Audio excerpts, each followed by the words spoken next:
Blam. Oh, D, you're in the, because you moved all the way to the left-hand corner of your stream. It's okay. Hello? Stay back where you were. I'll fix it. Oh, God. I gotta leave over. Hello, everyone, and welcome back to Wisdom Saves the Chocolatiers, episode 32. You just caught us in the middle of a riveting discussion about the pronunciation of Nutella. You shall never. Nutella. Not a hazelnut. There's not an E at the end of hazelnut. If there was, it would be I'm a looking hazelnut. up. Hang on. The pronunciation? What do you think, Twitch chat? Peanut butter. There's not an E at the end of peanut, so it's pronounced nut. Okay, I have it. Let's hear it out. Stream's gonna hear it. You guys aren't going to. Nutella. Nutella. All right, and there It's is wrong. there It's is. wrong. However, I could also be incorrect at the same time. Oh yeah. American pronunciation. Nootehluh. New. Your whole argument was Nutella. built on the fact that it's the German pronunciation. British pronunciation. Nutella. Yeah, see? Wow. So we're arguing that the Americans say it wrong. But it's a German. How do the Germans say it? Yeah, that's the Okay, only hang on though. Hang on correct though. Hang answer. on though. The makers of Deutsche Nutella ist say Nutella. New, like Nutella. Yeah, new, like new clothes or new like newt. No. So the company. Is this a third pronunciation? pronunciation. They Also, D, it's not German, it's Italian. What? No. It's manufactured by the Ferrero Company in Italy. Since You're about to change my whole 1964. world. Oh my god. I've had this argument with people before, like back when I was living in Europe. Every country lays claim to Nutella. Like This every is- European country will tell you they invented Nutella because the French think they did it. Oh my god, This they're is literally okay. blowing on, my hang mind. Okay. There is an argument that literally has the same argument, and it says the appalling sound pronounced as Nutella. It just doesn't make sense. It's a hazelnut, not a hazelnut. There's not an E at the end of hazelnut. But- if there was, But yet, the company has confirmed it is Nutella, which is just Nutella. wrong. Okay. How to pronounce Nutella brackets correctly, Italian style, on YouTube. But maybe I'm new gonna have is to- like a noix, you know? Hang on. Because you Google how to pronounce Nutella, and it's Nutella. if you think about it like Italian, there's going to be an Italian NPC now who just says newt. I went to the store and I purchased newts. Do they would know. say newt though, right? Because of the I U don't sound. know. I can't do an Italian accent, clearly. Anyways, I actually don't know. we're here to play Dungeons and Dragons. Thanks so much for tuning into our show. I'm glad we had I this know, discussion while live. Dissect this. This was important. I'm glad that we had this discussion. Yeah, there has been a lot that has happened over the last couple of episodes. My name is D. I'm the Dungeon Master. We've got some really awesome players with us. Say hi, awesome players. Hi. Hi. And why don't we go ahead and go through a quick round of introductions before we get back into tonight's episode and see what happens next. Oriana, it looks like you're typing. Why don't you talk first? I just pressed tweet on my tweet, so that's fine. I can do that. Hello, I am Lefson. I am a streamer and a cosplayer and an idiot person. I play Oriana. She is a war cleric. She is a tiefling. She is angry, like all the time, and like same. Yeah, that whole picture. I like it. Emmy. Hi, I'm Nicole. I play Eminence. She is Oriana's sister. She's also a tiefling. She is a warlock. She is not so much angry all the time as indignant all the time, but similar vibes. That's pretty much her. It must run in the family then. Natalie. Hi, hello. I play Natalie. I'm BurrowsRed. I was about to say I'm Natalie, but I am also Natalie. I don't know. I'm very confused. I exist on the internet. I do lots of things. Use the panels to find out more. They're in the doobly-doo below. Yeah. Yes. Mm. And then, without further ado, we will hop into tonight's episode of the Chocolatiers to find out what is going to happen next. When last we left our adventurers, they had recently arrived at the pot in order to investigate a number of disappearances. Following the trail of evidence, they found the missing people um, in some sort of strange, day repeating esque bubble. But things are different. Things aren't repeating the same across multiple days. The party has done an investigation deep underneath the hot springs and found some sort of enormous creature. The party has explored the townscape nearby, trying to find as many people as possible. And upon collecting all of these people, they brought them back to Ridden's Dredge, the sanatorium, where that seems to be the hub of all of the activity that is currently occurring.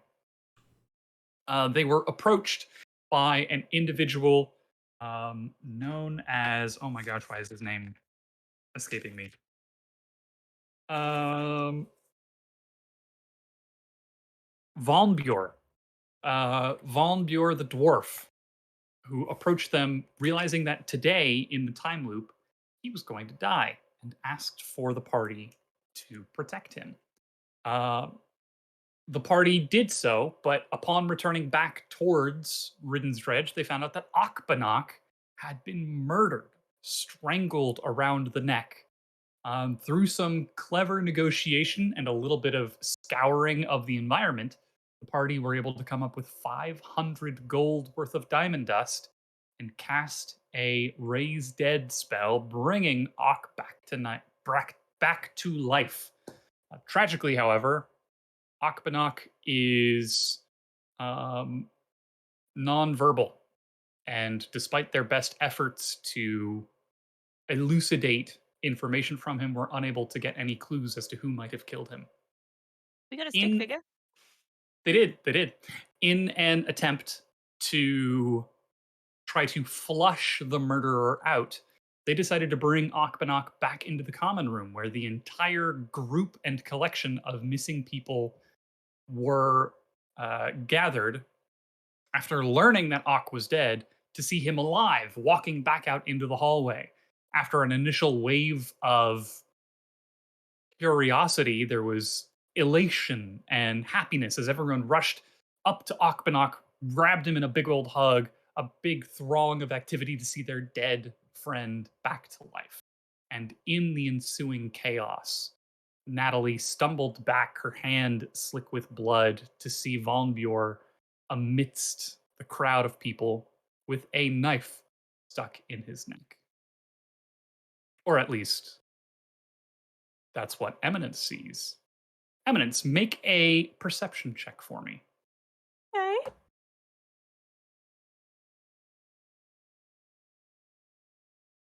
There's a 14. 14. Eminence, you see all of this. You see the expressions on everyone's faces. You see the room clamoring, initially in excitement and then in fear, stumbling away from the body. You see the glinting metal of the knife, a unique sort of swirl in the wooden handle. You see the look of fear in everyone's eyes as they stumble away. You hear the shouting in the air. And suddenly you blink and you're back in the hallway, standing next to Akbanok, Von Bjor, Natalie, and Oriana. You have just stepped free from Aery's room, and Von Bjor is speaking quietly but excitedly about who he's going to keep an eye on. And he looks over at you, Natalie, and right. So you're looking for someone's reaction. Who are you going to watch again, Natalie?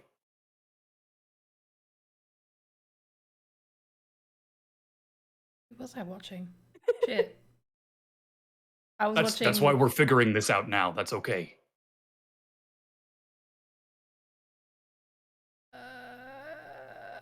Wait, hang on. The brain wheels are turning. We'll let that sit. Yeah, Oriana, let it sit for a who are you bit. gonna watch? I think you were just generally observing. I thought no, because I made a last minute decision to change my mind. You Oh, were no. looking at Okbanok to see who he would recognize, as opposed to us looking at the other people. Yes. I'm just gonna be kind of like looking around, looking at first Ori and then Natalie and then like Okbanok and everyone in the room to see if anyone has like I'm kind of like the fuck, and has anyone else reacted? Like, So far, it seems to be just you, Natalie and Oriana. As far as you're concerned, you've just stepped out of Aery's room with the plan of like, okay, we're gonna reveal Ak and see who has like a big reaction. okay, stop. What? Uh, Stop. What do you mean stop? I just this just happened. What do you mean? Like, we were just here like a few minutes ago, and then we went into the did this just happen for anybody else? This is the first time this has happened for everybody else. I mean, this is the second time this has happened, but the first time this has happened? Like, this specifically, this conversation, these details. Not this part right now. The part like 30. This is confusing. The part about Alright. 30 seconds ago before I told you to stop walking. What do you mean? We're in a time loop. This happen? This didn't happen yesterday because I didn't know I was gonna die yesterday, or did I know? I don't know.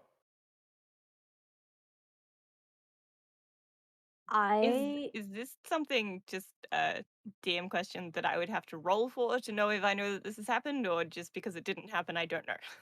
So Oriana and Natalie and Aery as well, who is Yeah. behind you guys. You have just walked out of Aery's room, Ori's room, for the first time with the plan of like we're gonna show Ak and see. Yeah. So like now your sister is just being weird. Like Yeah, she fucking does that. Okay. I just saw this. I mean, more than saw it, I felt this happen. This already happened. We walked down the hallway. Everybody saw Okbanok. There was a crowd, and then I was back here. Like, this has already happened to me, and not hours ago. It just happened to me. And I'm not going to say this part out loud, but in my mind, I'm thinking, am I the main character?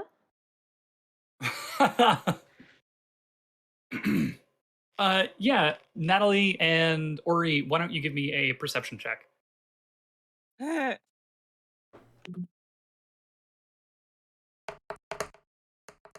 That was gonna be a 1. Nearly was. That's a 19 though.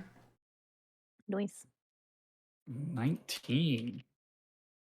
I got a 14, which might be, I don't know, probably not enough. 14. So Natalie, you see you're like looking at Eminence as she's saying this. You see that her eyes are like fading a little bit. Kind of like towards their normal color. Like just for the briefest of instant, it's like um like something winding down and fading from her Is eyes. it like And the thing that was happening when she was in the water? Well, when we just got out of... She cast the thing at the gate, the hellfire thing. Yeah. Yeah, like that? It's kind of like that, yeah. I'm going to point at her and be like, oi! I can see that shit's happening again. Something funny's happening with your eyes. First of all, it's not shit. Like when I did the super cool thing with the gate and saved your life. That thing? You mean the thing that you did against the gate that did nothing? Yes. It burnt the gate down, didn't it? Am I mentioning that? It melted the gate, right? It did nothing. It melted the gate. No, How did we get through the had gate? to go around. She did the Eldritch Blast, and then she did the other thing with the fireball. Yeah, that but I melted the thought that gate. we still needed to go around because we didn't have like anything to get the locks off or anything. We did that. We went into the room. That's when we found the room. Like I Eldritch blasted it. We couldn't get the locks off. We went somewhere else, found the room, decided to come back and try again. Tried the hellfire, and that burned the gates. Okay. Okay. Not just our Eminence rewriting history. Natalie feels like doing it too. Yeah. For once, it's not Eminence gaslighting the party. Well, as far as they're concerned, Then maybe you are. Maybe I am right now. Plot twist.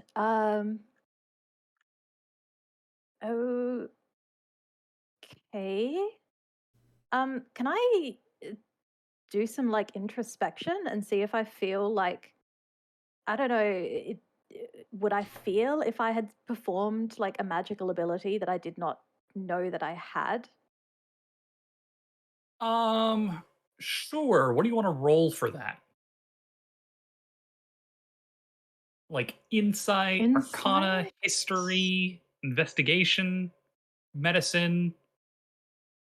How What about are you an feeling? investigation check? Like you're Okay. being very kind letting me choose because So how does investigation? yeah, look, I think it's an insight check. I'm literally trying to perform insight on myself, Okay. which would make it a -1 on a 2. Oof. That is a 1. Oof.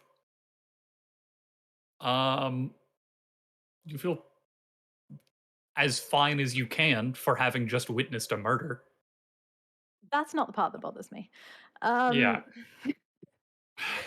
Yeah, look, this tracks. I am not insightful. I okay. Apparently I can maybe see the future. Right.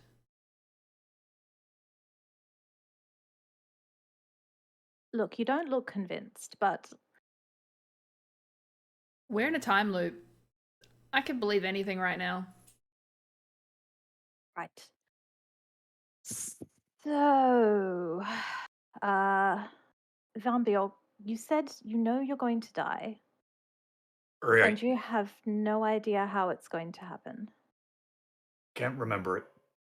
Can't remember. What's the? We've asked you what the last thing you remember is. If I mentioned an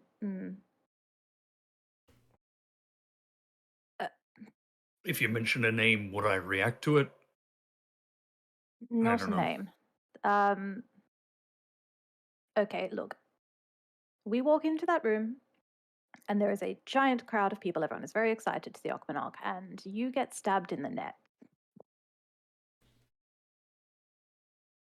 I didn't see who did it. Right. Well, that sucks. So I just don't go into the crowd, right? Well, we know that whoever does this is in that room. We have a unique opportunity to I'm going to Wait, hold on. use Are you Yeah, when I cut myself off because I've just had a brilliant idea, I'm going to use disguise self to turn myself into Vambior. Okay. And finishing my sentence, say we have a unique opportunity to bait the trap. Hmm. Well, I can't do that. I can't look like you. That look, we did say we'd keep you safe. What if we? Should we keep him with us? What if I mean, we're the only ones back here and it is a dead end. So I could go into Ock's room and lock the door. I have a key and Quinn has a key. Is there anybody else around here that could be spying on us? Like, can I look for anyone Yeah, give who me may a have? perception check. Yeah. Uh, I literally just did a perception, didn't I? And I don't remember what my number is. That's a 13 plus, I think, 3 is 16. Didn't you that was for the other roll, right? Yes, Or I just meant that I'd already forgotten what my modifier was, and it had been 2 minutes. +3. Yeah. Plus 3. Um yeah, so with the 16, looking around, you don't see anyone immediately apparent. Um you remember that you went to great lengths to gather everyone Mm. in Ridden's Dredge and like everyone chill in the lobby, stay cool. We'll be right back. And then you went. Well, you were kind of weird. You did crush those crystals just outside. Those diamonds. So Gonna be loud. as far as you know, everyone should be out in the sort of lounge, the foyer, the main area. Um, glancing up and down the hallway, you don't see anyone. You could like pop open the doors of the rooms real quick if you want and look Nah, inside. nah, nah, nah. Okay. The magical disguise doesn't last an awfully long time, so we should probably just do this. I have just unfortunately realized that another one of the it's a always prepared spell for my class. But I was like, oh, I could cast Stone Skin, which is like resistance to bludgeoning, piercing, and slashing, but it requires more fucking diamond dust, Oh my which we god. don't have. So I think when we leave here, we're gonna fucking have to stash some diamond dust. Let's do a heist. So I can't do that, unfortunately. Because wouldn't it be fun to be stabbed in the neck and the knife just does nothing? Well, this Bing. is a question that I had with my disguise self. Am I physically altering the size of my body? So if someone went to stab No, me, looking okay. So basically, if they tried to stab Van Bjorg in the neck, they'd it would hit basically you get in the me in like hip. the abdomen. Yeah. Yeah. Ooh. I mean, that's not. I'm. I mean, I can tank one stab wound. We're level 9. Um. So you seem 1 foot shorter or 1 foot taller. You Ooh. can't change your body type. So you look like a taller version of Von Bjorn, basically. Yeah. Let's just Hopefully, hope they don't notice. yeah, hopefully people are a little bit distracted by the non-dead dead Yeah. guy. Even like 1 foot shorter, standing next to Akbanok, just like the contrast is still like you could see it. Mm. Um, Yeah, and I'm nothing if not overconfident. So I say we just walk in there. Let's try to do everything the way I saw it.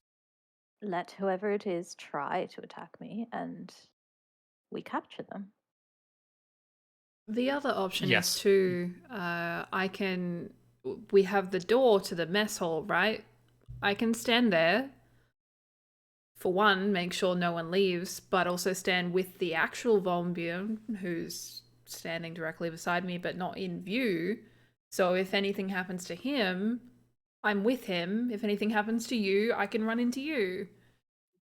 That way, at least we've got eyes on it, and he's still taken out of view. Good idea. I think the I only mean, if the whole plan is on the idea that someone wants to try to stab me in the neck, I think I'm just gonna go wait in the other room. Yeah, but then there's the possibility that they'll find you no matter where you are. That's why I'm gonna close and lock the door with one of the two keys. There's there's If no other that way to is get in there. how you would like to do that, you go ahead. But there's been a lot of fucky-wucky magic shit happening. And I personally wouldn't have risked it for myself. But if you want to risk it, you can go right ahead. Make a persuasion or an intimidation check. I for think I'd me, like to Natalie. be slightly intimidating more than persuasion-y. Okay. Yeah. Because I want him to fear for his life, you know? That's why he's trying to hide in a locked room. Exactly. We It's want not him that great anyway. also to be scared of us. No, but like, I mean intimidate you into being scared so that you're not like, yo, I don't know. It's probably not super important. I don't know why that didn't pop up again. I don't know why I'm very cursed with this. It's a 12. 12. Ooh. He looks at you and you can see that he like fully sizes you up, like up, down, up, big ass axe. Also next to Akbanak with 2 spellcasters, 3 spellcasters, and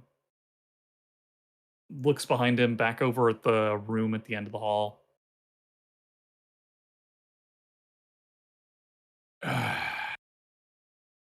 Yeah, I can stay next to you.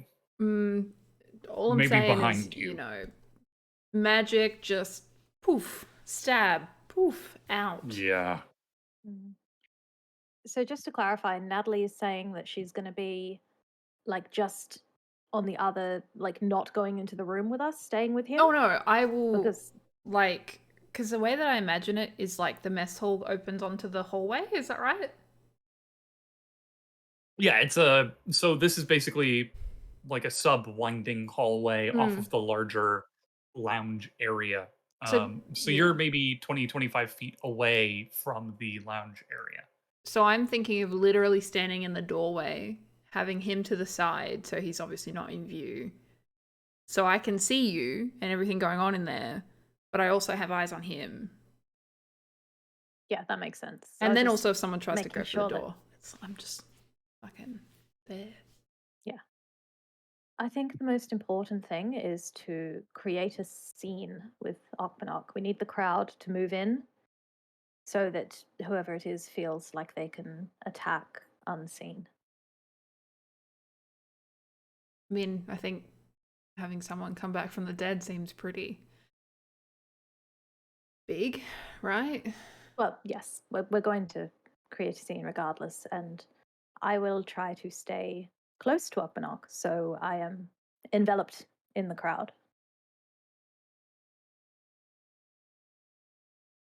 As you are having this conversation, you hear the sound of footsteps coming down the hall, and quickly glancing over, tearing around the corner, barefoot, with his pants in his hand, shirtless, is Herod at a full sprint. And he just immediately just comes tearing around the corner, kind of like slows down a little bit, seeing the Wait. rest of you. Does this mean he's had his hand axe confiscated at this point? He's got his pants in his hand, and he's got just like these little boxer briefs. Like sees all of you, just kind of looks in with like wonderment, smiles at Akbanak, and then runs past you down the hallway towards his room.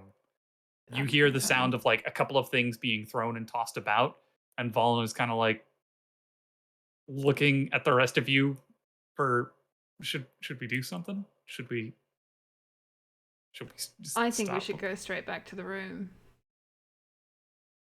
What his room? And at that moment, Mess hall. Herod comes sprinting back out of his room with a pair of socks in his other hand. One of the socks like pulled over the fist, and a t-shirt. Still, again, shirtless, pantsless, boxers, and just runs past you back out into the mess hall. I'm just gonna step aside. Yeah. Doesn't break Uh-huh. stride at all. Just full speed. Well, that will have gotten people's attention. Perhaps we follow him. Got our distraction with a distraction. Um, is Ori able to? Can you have like I don't know some kind of healing spell or something prepared in case I need it?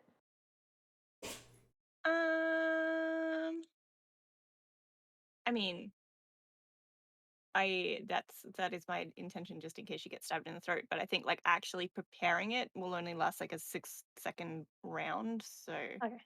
Yeah. Nah, like it's in we'll my be mind, but it's not fine. like prepared. Okay, you can't. Can you? Yeah, yeah. That was English. Sorry, what was very, that? very Yeah. comprehensive. You want to give that another go? Get a running start for that, or I was gonna say if you were doing it in combat, it would be like a held action, so it would only be like Yeah. 6 seconds. Yeah. so for the duration But I of don't this, know. I would say that you can quote unquote mentally prepare, and like as soon as you see a trigger, just be like bam. So you're not holding the spell ready like a held action, but Yeah. you've got it like ready to fire. Cool. I'm gonna kind of take Okmanok by the arm a little bit, not like grab him or anything, but just sort of like guide and start walking towards the mess hall. Yeah, so it's kind of weird for you because your printer's done. Yeah, it does that if I haven't done anything with it for like, I think it's like half an hour or something. It's just like, go away.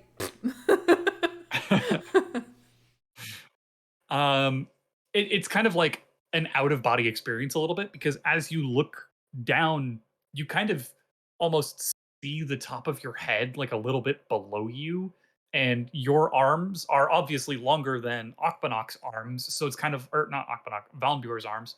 So you kind of like see your arm like weirdly puppeting your own arm, your own like visible arm. Um, but your hands do synchronize, so you are able to grab Ak. And you can see Ak is still out of it from being dead. Um, so he's not quite understanding the whole situation and why there are two Valnbjorns in the hallway. Um, but he seems content to follow. Oh, baby. Cool. Yeah, if nobody else is impeding our way, I'm going to walk into the hallway, walk into the mess hall. Mhm. I'm trying to remember how it happened last time. Like, if anyone was like, "Look who it is," or anything. Pretty sure I yelled out, but I just Yeah. went like, "Oi, dickheads! Look at you!" Yeah, yeah. I'll walk in and as Van Bjork try to. What's his voice like? It's kind of gruff. So disguise self doesn't change your voice. Yeah. You would know this. You've used the spell before. Give us a Yeah. deep Okay. cough. Hey everyone. Make a deception check. I feel like that should be with disadvantage. But So it would be with disadvantage, but you do have his face on. oh So no, that's such a bad roll. But I do have a +8 on deception, so it's a 13. oh my god. I know. Yeah, you That must have been you a give very like this bad roll. everyone. And there's like conversation and activity. You see Area is like working on a puzzle. You could see Alexia is just kind of absently sitting there, just staring off into space. Hadrian is speaking with Tulvir. Duck is he was pouring water on his head, but because you were a little bit late, You can see he already is like completely soaked from the top down. Um, Herod is currently sitting. You know how when people like sit on a couch, but then they go like and sit on the back of the couch so their feet are on the cushions. He's like sitting on the back of the couch and he's pulled both of the socks over his hands. Um, yeah, everybody kind of stops and looks over at you and Akbanak, and again, it's kind of surreal for you, Eminence, because you're seeing the same scene play out. Cries of jubilation and excitement as everyone each has their own different reaction to seeing Akbanak. Um, but this time you're in a different position. You're directly next to him, so you actually get a better vantage point to read everyone's reactions. Go ahead and give me a perception check with advantage. Cool, cool, cool. I'm really glad I have advantage. Never mind. Oh no, 4. a 4. This does sound Oof. familiar, doesn't it? This is what happened to me. You look into the room and you are momentarily overwhelmed by the deja vu of the situation, and you see the opportunity and you see the window just barely coast by, and you're like, you recognize that it happened and that you just missed it. Um, but again, everybody gets up and swarms and starts running over to wrap Akbanak in hugs. Directly behind Akbanak is Oriana. You've got your heal spell ready. And further behind Oriana is Natalie with Von Bjorn in the back. Immediately, you feel people like jostling and pushing, and you already feel like your body getting like pushed out of the way a little bit. Tulvir kind of bumps into you, and for a moment looks like alarmed and surprised as you can see like a look of recognition of this is some sort of disguise spell. Um, but like seems to like coast over that and goes over to Akbanak and just wraps him in a big old hug. Go ahead and make another perception check for me. This time, not advantage. And I Natalie, also oh, go ahead. say I'm going to be looking not so much at people's faces, but down at their hands. Yeah. Okay. Yeah. So that'll just be flat perception. Natalie and Oriana, the two of you can make perception checks as well. Oriana, I'll let you do a flat roll. Natalie, because you're in the back, you're looking at the crowd through a layer of people, so that'll be with disadvantage. I don't know if you Wait, guys can what? see the history of my rolls on D&D Beyond, but I want to put these virtual dice in dice jail. Oh, that's something that they should bring in. Yeah, like a Yes, I little- would that like would to as be- well. Did you see my first roll? Oh, that's rough. Wait, can we put our D&D Beyond dice rolls in Twitch with like a little window capture? I don't know if That's a thought for later, so we can share our rolls Um, with everyone when we roll. I just don't That's a know really if cool I idea, though. don't know if maybe you can do it in the extension. I don't know. I'll have to look into it. Oh, anyways, we'll deal with that later. I have to look into it. Yes, yeah. Yes, Natalie, you're unable to see. Eminence, that was a 21. No, sorry, Oriana, that was a 21. Yes. Eminence was a 4. 4. Again, you're just being jostled a little bit. You're shaken by the situation. You're also shaken by like Tulvir having this weird like recognition. So you're like focused on Tulvir and you kind of lose sight of the crowd around you. Oriana, you see 2 people are close to Eminence disguised as Von Dorn. Actually, I'll have him roll as well because he's in the back. Nope, he doesn't see anything. You kind of get the sense that like the actual Von Bjorn in the back is like, want to be in there, in the group hug. You see that there are two people next to Eminence. Alexia and Hadrian. And that's the point in time when you are stabbed. No, Ow, sorry, Eminence. Hellish Rebuke. Okay, yeah. Love that. So first things first. That's an natural 20.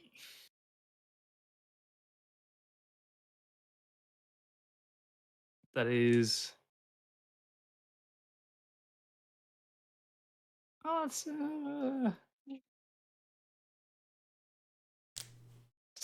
24 points of piercing damage It's pretty rough. Ouchie. on the natural 20. Yep. Feel like I just lost a kidney. Mm-hmm. And it is Okay. like right in the abdomen, or what would have been Von Bjor's neck. Mhm. But Hellish Rebuke. How walk me through. That is So that is a dex save of 16. Dex save.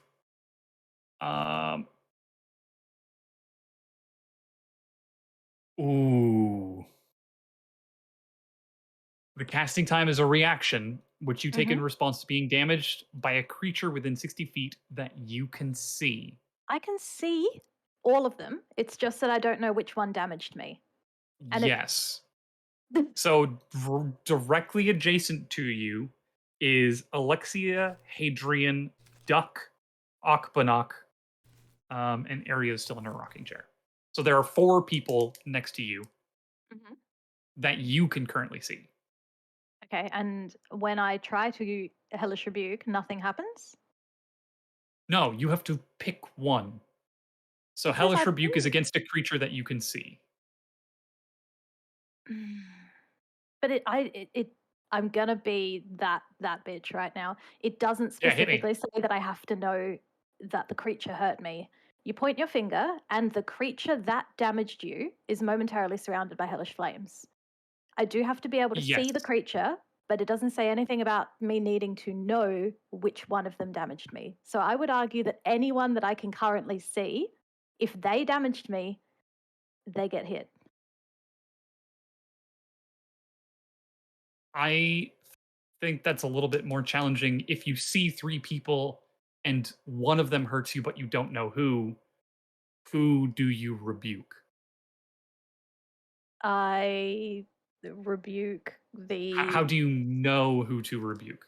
concept of being damaged. I point my finger. I Instead of also pointing at them, I just point like, oi. Just in general. It's not a point forward, it's a point up. Yeah. We are pointing. Okay, we'll roll for it. Because I could see it going either way. Okay. Why don't you roll me a d20? I'm gonna roll a real Evens. d20. Yeah, evens is you target who damaged you. Odds is you have to choose. You have to know and make a choice to rebuke that person specifically. Okay. You can always Pray roll the for dice me. to figure out which one you're gonna. Yeah. 7. That is odds. Yes, it is. For this instance, you are overwhelmed. You're trying to keep track of everything that's going on. You're also pretty sure you just lost a kidney. Who would you like to rebuke? Okay, so if they didn't actually damage me, I'm not going to hurt them. It's just that nothing will happen. And remind me who's next to me right now? So next to you, there is Ak, Alexia, Hadrian, and did I say? Oh, no, 12 stepped away, so Duck. Okay, I was suspicious of Alexia, but Ori has just told me that she is suspicious of Duck because Duck has an aura of transfiguration magic. Is that what it's called? Yep. Mm. Look, instinctively, in the time it would take me to react, I would probably pick Alexia because I was suspicious of her already. Okay. So she will make a dex save. That is a 16. That means she passes, doesn't it? It is a dex save of 16. Yes, so that is half damage for 2d10.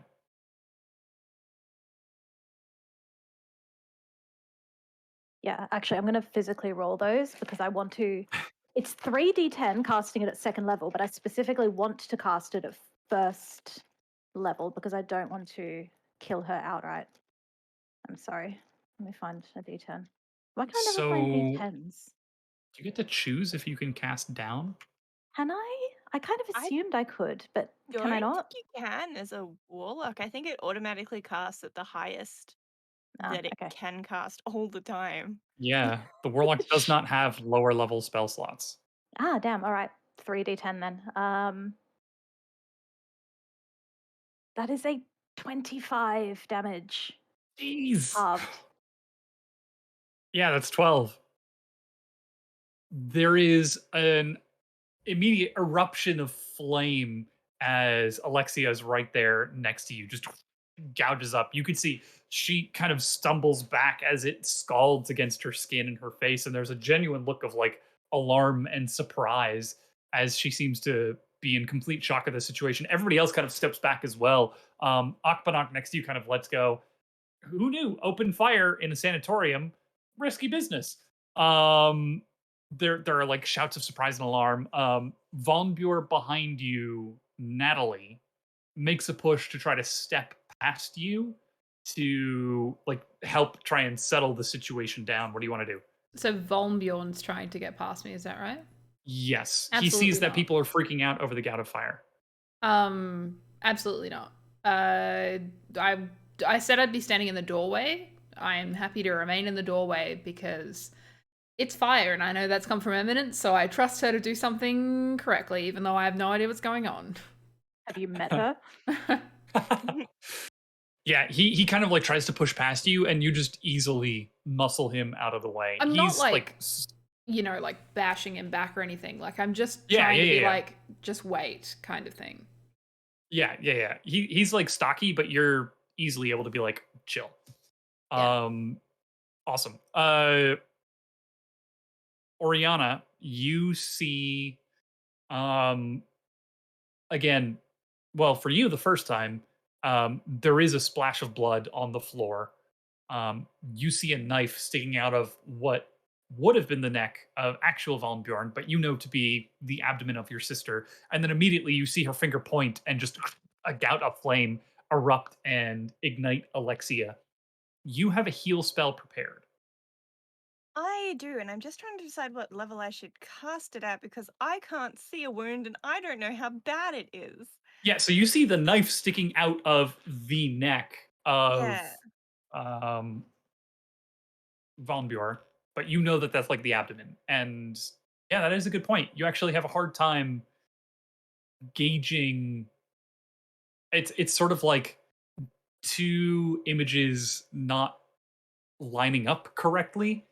Um, so it actually looks like the knife. There's about a gap about this far away from the neck and the edge of the knife. So it's just like hilt, blade, and then the blade just like stops and it's floating in midair. I'm going to cast Cure Wounds at second level for now, and if I need to add some more healing once she's not Falbion again, I will do that. So let me just grab my d8s. Mm-hmm. That one and that one. Oh, that's nice. That's a 1 and a 7. I love that there's a 1. Plus 3, so 7, 8, 9, 10, 11. 11 healing points. Thank you. Yeah, that could have gone better. Every little bit Awesome. helps. Yeah, Alexia stumbles back and she like sort of pats down the flames and is like looking around in alarm for a moment, just kind of blinking surprisedly. Talvir kind of steps back and then immediately turns and looks at you, Eminence, or what should be Vombjorn, who just cast a fire spell and now has a knife hovering outside of his neck about this far away. Yeah, I'm going to drop my disguise self. It And vanishes, and now everybody can see the knife sticking out of your abdomen. And there's just like shocks of surprise. The three adventurers in the back have like all stood up and have drawn their weapons. Mhm. They're like looking on the knocked bow and everything. All right, with one hand, I'm going to hold the knife at my abdomen because I don't want anyone grabbing that and pulling it out or trying to stab me again. Mhm. Also, evidence. And with the other hand, I'm going to cast blindness at Alexia. Okay, yeah. What is that? What kind of save is that? Con save of 16. Okay. That is a natural 20. She has Fuck. modifiers, but they are positive. Okay. You see for a brief moment, like the eyes kind of go this milky white, and then she blinks in surprise again and fully recognizes it's you. Like that the disguise drops, and then that's you who casts the fire spell, and then also cast a secondary, like damaging spell, and make an insight check for me.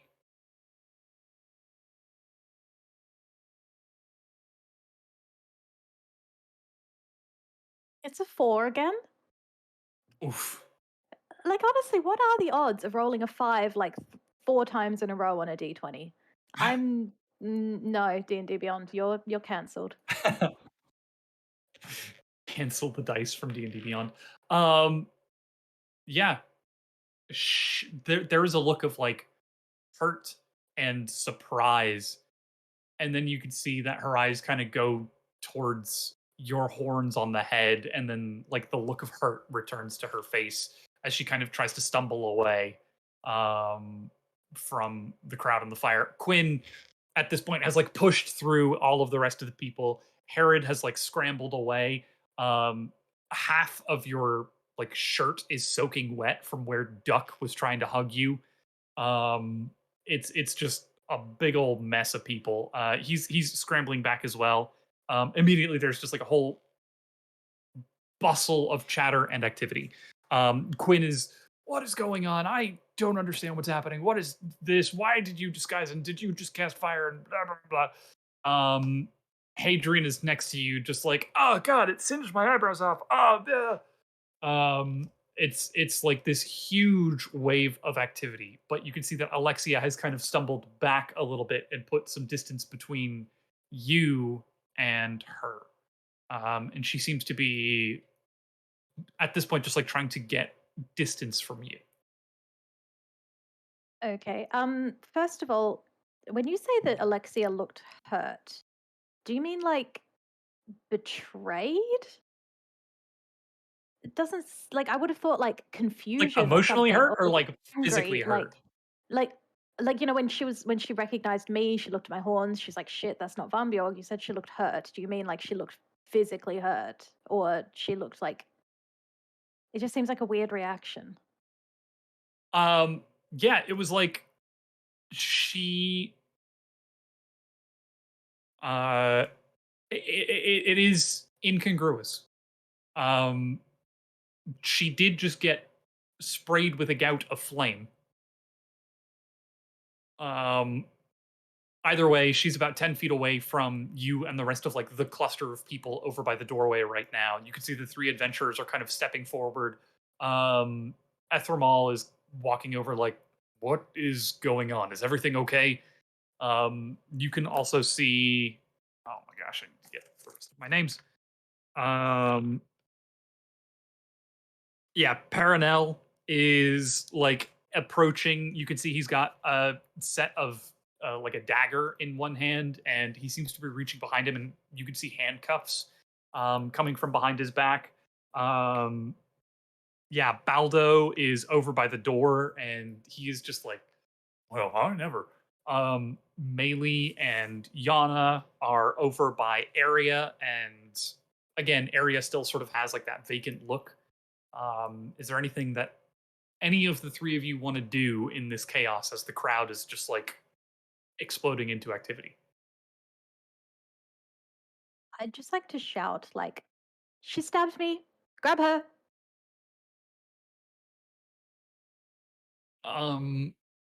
Paradel kind of looks surprised seeing this, looks over at Alexia, who you can see like she turns and looks at him. Um, Ethramal and Evelyn and Edmund like look over at you as well. And as far as they're concerned, they gave you diamond dust to bring someone back to life. That person was brought back to life, brought into the room, and then shit just hit the fan. Um, so they're going to start stepping forward as well, like trying to just keep everyone corralled and together and to try to figure out the rest of the situation. Natalie, Oriana, is there anything you want to do? Um,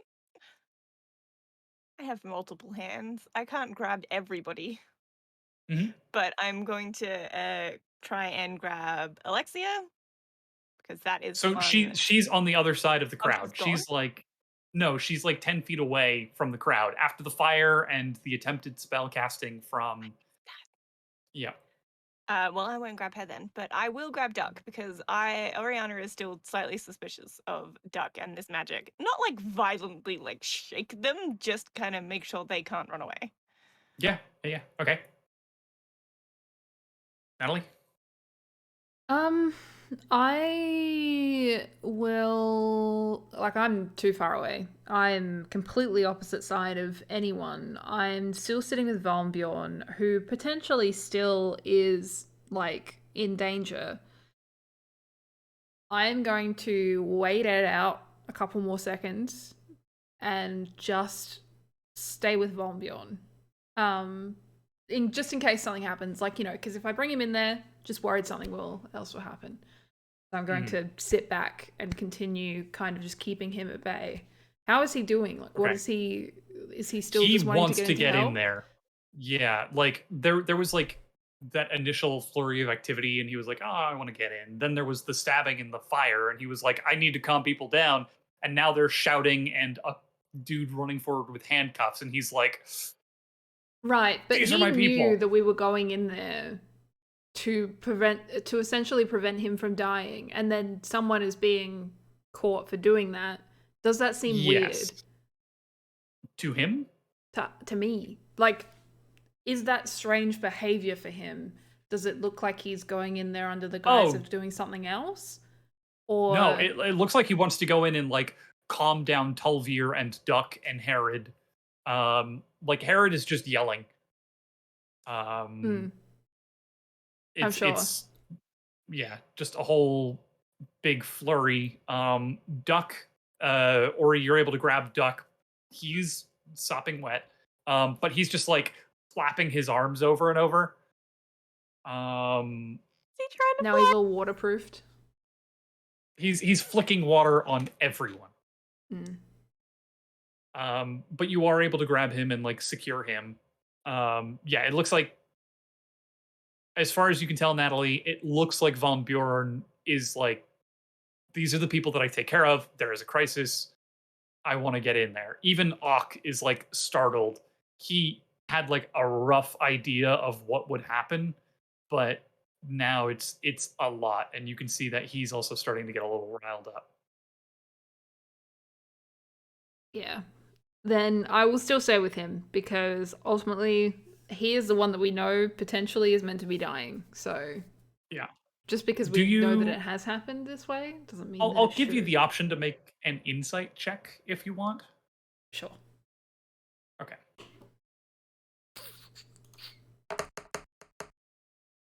I'm throwing out D&D Beyond's dice too. That's a 5. A 5.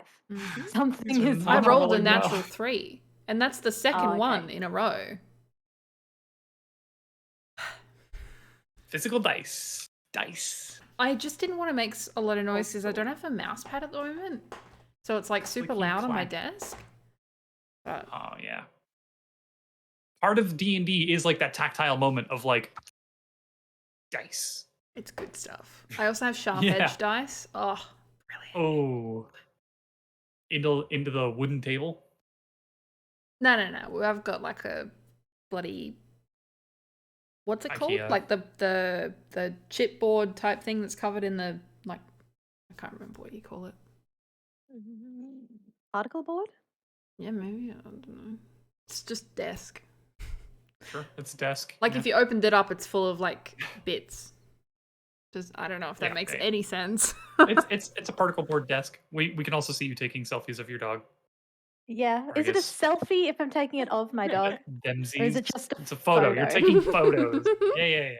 She's It really was your hand cute. stance. You were holding it like this. Yeah, I know. To me is Hang like the on. universal like selfie stance.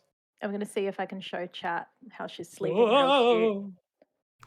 Baby. She's like hanging her little head off of the edge of her bed. It's very sweet. Oh yes, stretch for the people. Stretch for Good Twitch girl. chat. Yeah. Yes. Anyways, with the three, yeah, there's a lot going on. You're having a difficult time getting into tune with like the deep emotions and psychological processes of Von Bjorn in this situation. It appears to be that he just wants to help.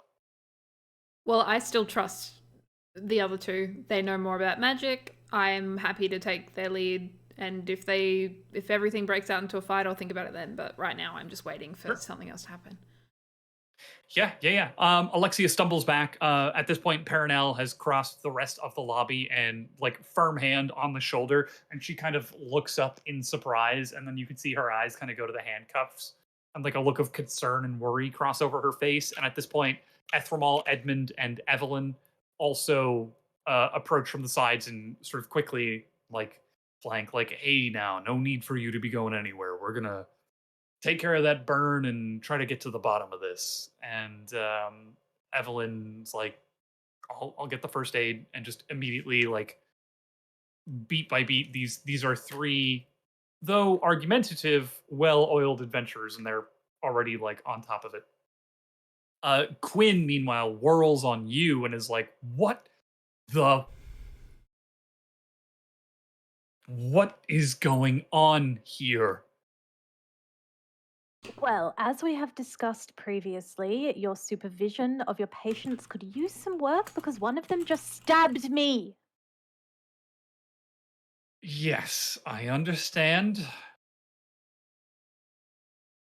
And you can see he's kind of like not liking being chastised in this situation. So he like grabs you by the arm and like drags you into the kitchen, not like out of the room, but just like in the side partition, and is like, "What the Mm, fuck is happening here? Do I'm I just need to? debating Jesus, are you? whether. Did you get? Oh my god, that's like in there. That's a lot of Yes. blood." Listen, it's nothing. I've had much worse. I don't You like. I you feel can like I see would how have that's let worse, right? Quinn drag me somewhere, but I don't like being alone with him. I'm still a little sus. You're not like in like a separate room. Like there's not like a closed door or anything. It's sort of like one of those large like co-op spaces where Hmm. this this end of the room is the kitchen, and there's like an island in the middle, so you're like still in the room, but you're like in the kitchen, if that makes sense. Okay. Listen, you have proven that you do not have control of this situation, okay? We have experience in these kinds of matters. There are multiple adventurers out there doing what they do best, and you're going to shut up and let us do our jobs. What do you need me to do? Shut up and stay here. And I'm gonna go back. Probably to Ori, because I would like some help getting this knife out of my abdomen. Ori? Oriana, your sister. Yeah. The three Oris. I was like, Ori's not there. Aery's absent. Ori. Oriana.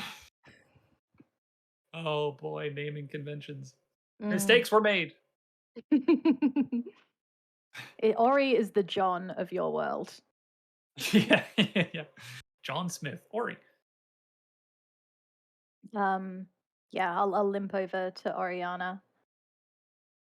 A little help with this, perhaps.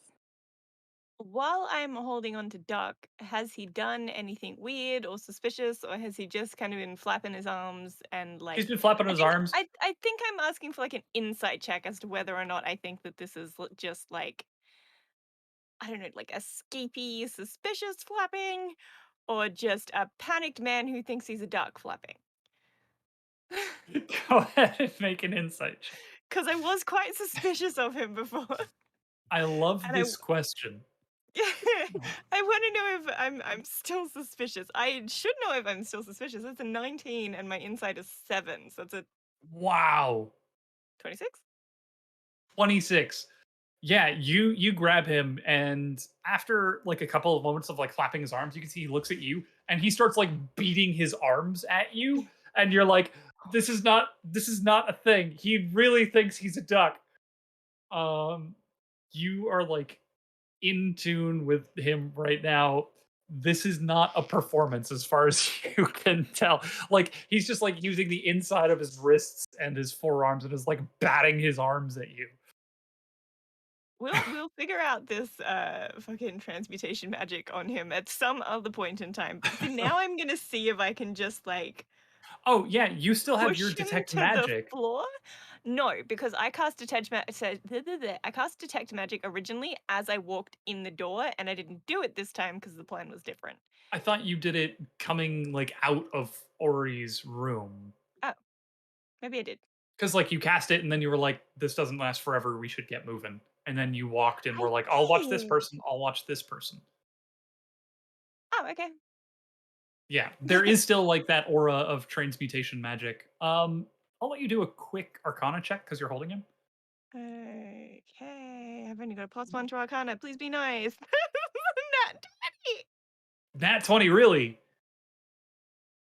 Wow. Yes, I will show you.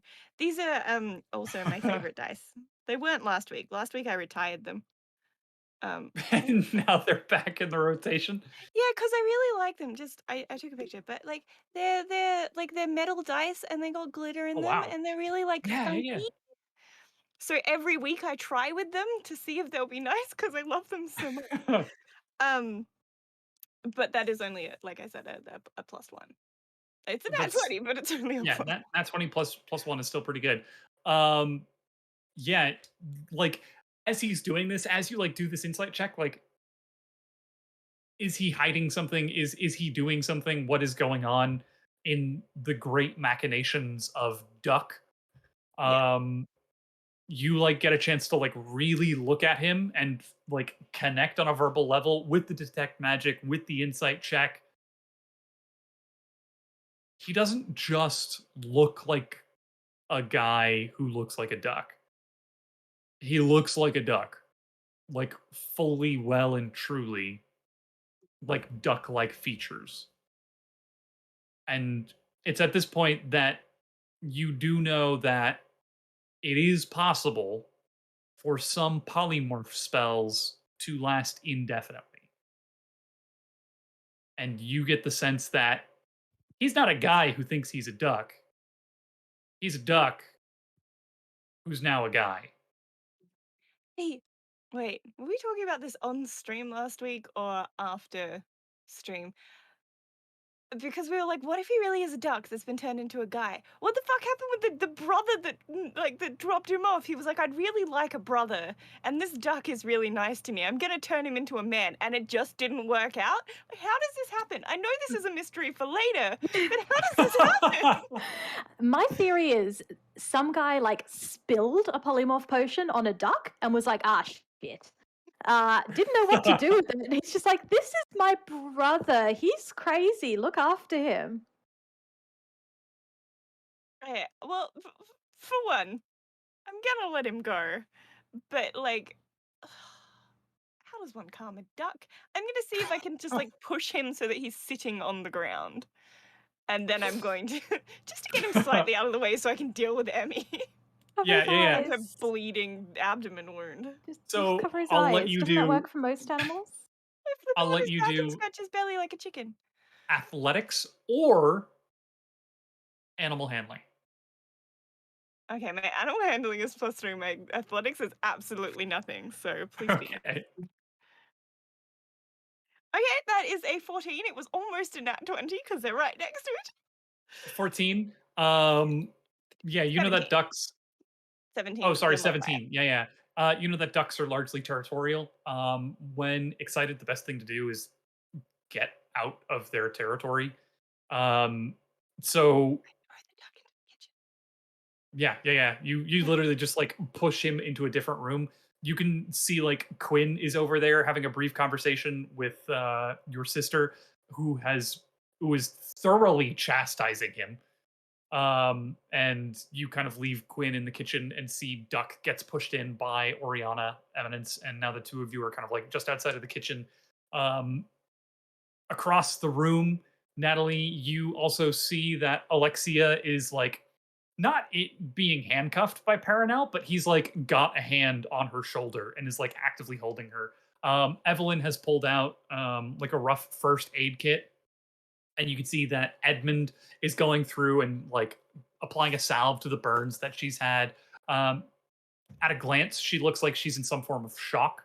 However, there are like three adventurers and the town sheriff all standing right there around her. Um, you also see, yeah, at this point, the two sisters, the two of you are side by side. So if you want to do any more healing or recovery magic or like remove the knife, you've got an opportunity. Yes. Yeah. I am going to yank out the knife, and at exactly the same time, I'm running out of spell slots. The day needs to end really soon. Cast Cure Wounds at 4th level, which is the highest I have right now. Wow. I'm presuming you don't warn me. No, absolutely not. It's like when you're like, I'm gonna count down from 3, and I'll pull it out on 1, and you pull it out on like 2. What am I doing? Plus, that's 4. What? I'm going to count down from 3. Whoop. Hmm. Oh, got my hair stuck in my lines. Okay. 6, 6, 3, 4. Let me add 12, this in 15, 19. 19 points of health. there. And then plus my Christmas, so plus another 3, so 22. 22. Thank you kindly. What is that suspicious look? Is there something going on behind you? You all right? Cat. Cat? Cat! Kitty. I feel like it's always concerning whenever you know a cat is in the room and then you just hear like chewing sounds. I just said, "What are And you then doing?" to the cat, and I turn around, and he's just like,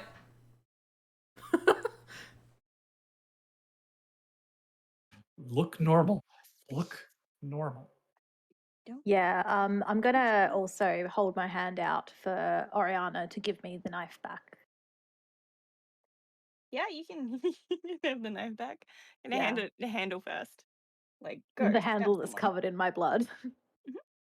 Oh, So sorry. is The the blade. blade is covered in my blood. Yeah, so I'll take it back and sort of wipe it off on my pant leg and stick it in my belt, because that's evidence. It has an interesting Yes, swirl. it It's does. also now a cool trophy from the time you got stabbed. Yeah. And maybe I get to stab Alexia with the knife she stabbed me with. Yeah. You pocket the knife. You could see that again. They're applying first aid. Tulvir kind of wanders over and looks at you and kind of quietly says, "So you can change how you look too." Yes, that's why I believed you. I still believe you. We'll talk about it later. I'll just like kind of gently like pat Telvia's shoulder while maneuvering them to the side so Yeah. I can walk She past she them. kind of gives you like a knowing nod and like walks over to the other side of the room. Um, yeah, again, there's just a huge bustle of activity within this room right now. Um, Herod is still yelling. Um, yeah, Ock is still kind of there as well, and he seems to be a little shaken. It's excuse me. Uh,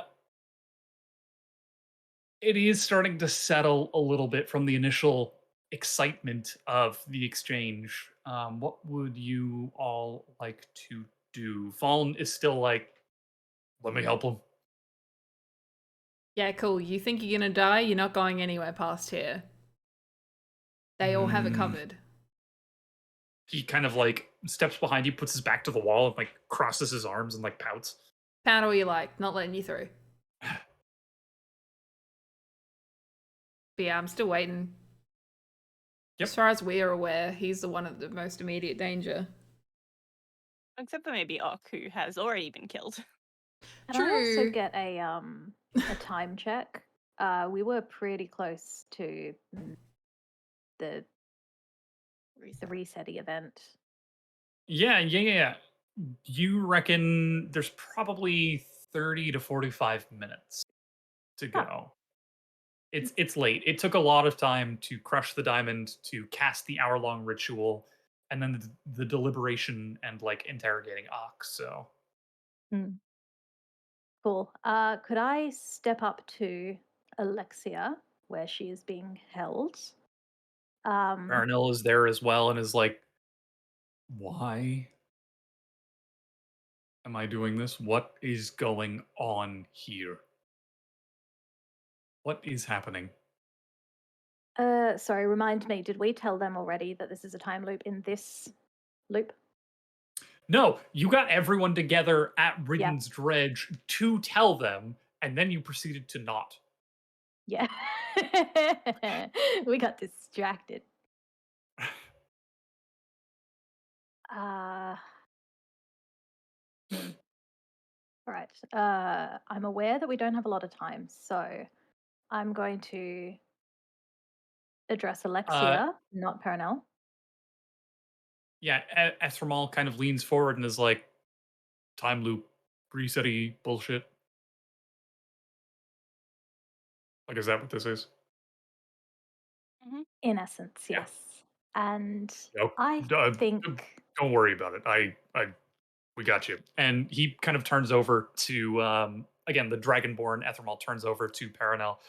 My good sheriff, these fellow adventurers and I, and kind of like puts an arm on the shoulder and just very gently takes like a single step away, leaving Edmund and Evelyn still flanking Alexia, but leaving you with those two. So it's like the three of you and Alexia in the middle. I love adventurers. They get shit done. Um, I think you know very well what's going on here. And I think you know very well that we don't have much time to get answers out of you. And I'm going to pull the knife that she stabbed me with out of my belt and kind of just hold it threateningly. Say, I intend to make use of that time. Tell me what you know. You can see her eyes kind of flick up to your horns and then back to you. Make an intimidation check for me. And as you're like intimidating, Edmund recognizes what you're doing and kind of does like the large body blocking sort of thing. He like turns away and deliberately puts his body perpendicular to the two of you. And Evelyn is still like there on the side, like tending the wounds with a salve on all of the burn marks and whatnot. And she like she looks a little concerned, but she's also using her physicality to like create this brief moment of privacy. That is What was your a roll? 14. 14. Um,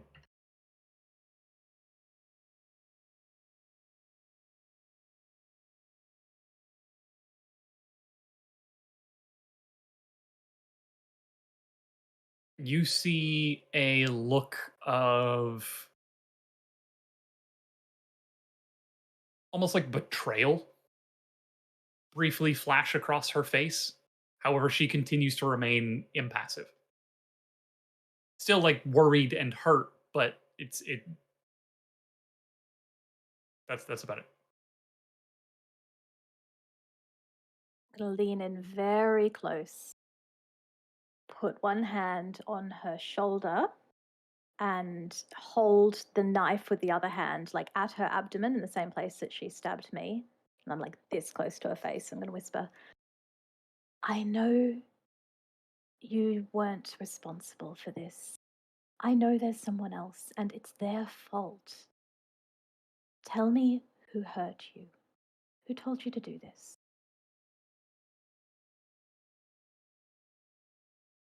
Um, go ahead and make another.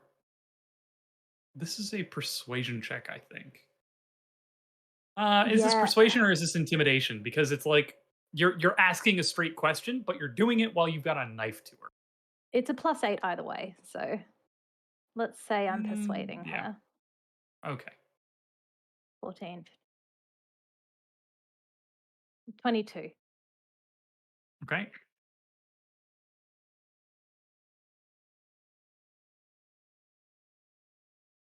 Um,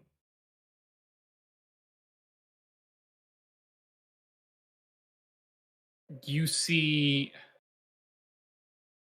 a look of recognition in her eyes. As this is happening, Oriana, Quinn is watching from across the room. He is observing the situation. He sees your sister get close to Alexia. You see the sheriff kind of guided away. You see the adventurers creating like a little physical cubicle for this confrontation. And then you see your sister lean in real close and you see her hand go to that belt loop where she just put the dagger. And as she kind of steps forward to sort of whisper something to Alexia, you see that belt loop is now empty. You see all of this happening. And so does Quinn right next to you. And he looks incredibly alarmed and surprised and immediately starts trying to like step forward to diffuse whatever this situation is there anything that you would like to do? I am going to put myself in front of him Okay.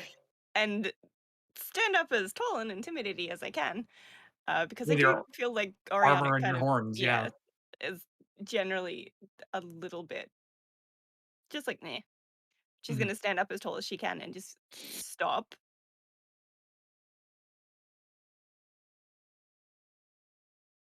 Make what is this? Intimidation? Oi. My intimidation's not quite as good. I've got a 7. I'm a bit sad about that. I feel like I should have better intimidation than you Have a do. +7? It is so good that your intimidation is less than mine. I love it. Well, luckily, this isn't the kind of thing that they keep in their wallets, so Eminence will probably never find out. That is a 17 plus 7. 17 plus 7, 24. Wow.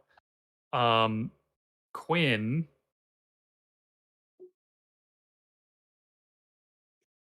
he looks at you in this moment and he is not frightened for what you could do to him, but you see concern about what could happen to the people that he's taking care of. And he just says, just don't, can you, can you promise me that nobody's going to get hurt? Not deliberately, at least. Not unnecessarily. He seems to accept that, and you see him kind of deflate in the situation as his control of his own establishment is very quickly spiraled out of his hands. He is a man who was on a roller coaster with no seatbelt. He is barely hanging on. Natalie, You see all of this happening as well. You see, again, everybody kind of lean in. Um, you see, uh, yeah, again, you see Eminence kind of lean forward in this private situation. You watch the whole thing kind of unfold.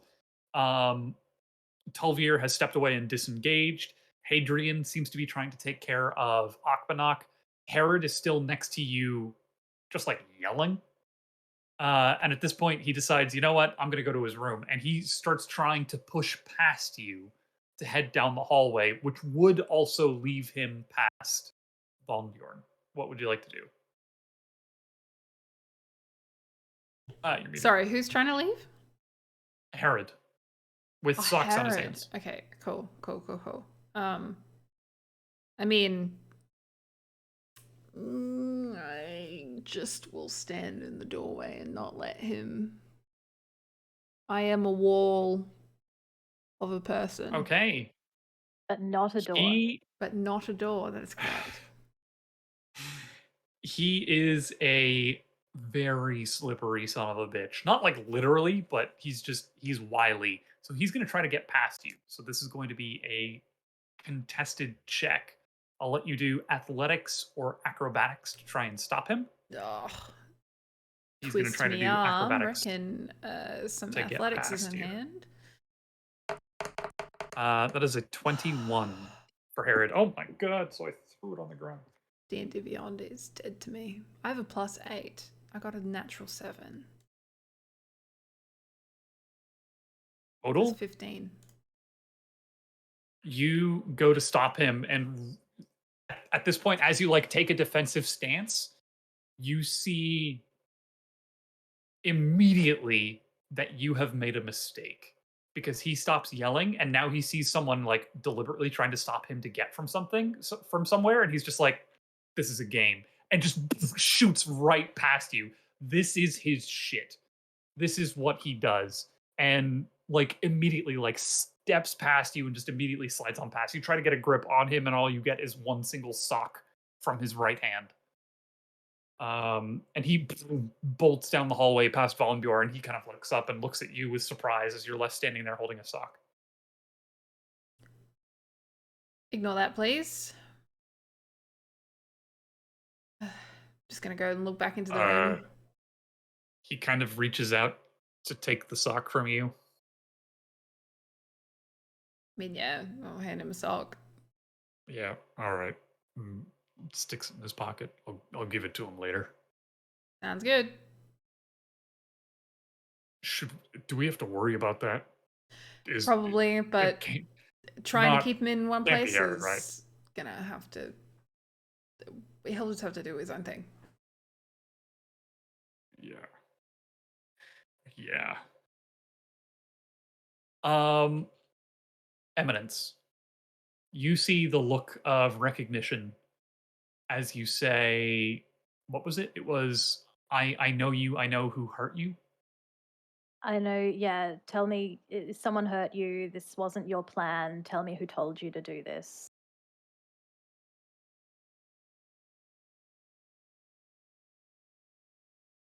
She looks at you.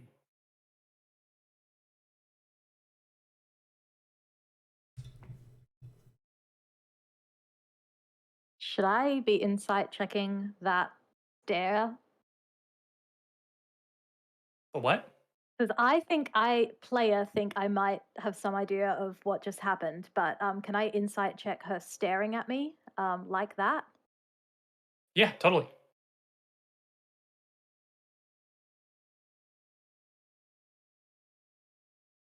Why do I keep rolling in D&D Beyond? I have a D20 right in front of me. That is a 1. That is a 1. It is a blank and impassive mask.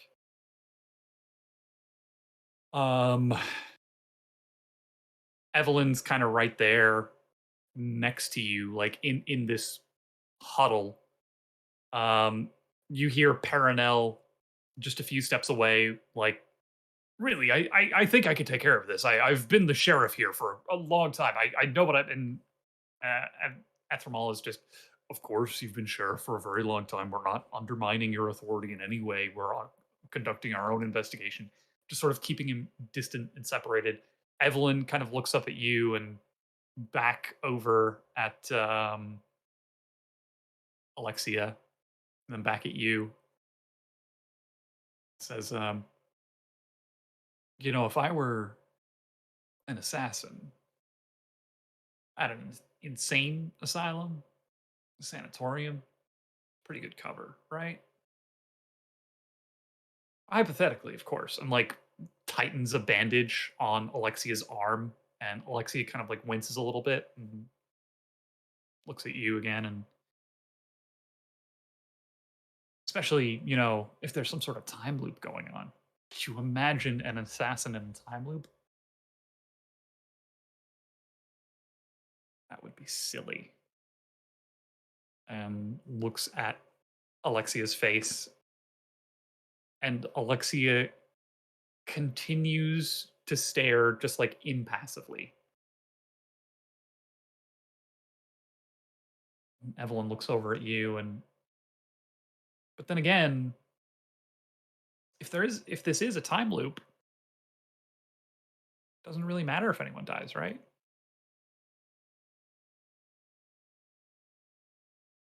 Excellent point. I'm going to dig the knife in a little deeper just so that it starts to hurt. I'm not actually like stabbing her. Maybe it'll just like cut through her clothes a little and just be like, that is an interesting point. If you were to die right now, I think you'd come right back. And maybe then you would be more inclined to answer our questions.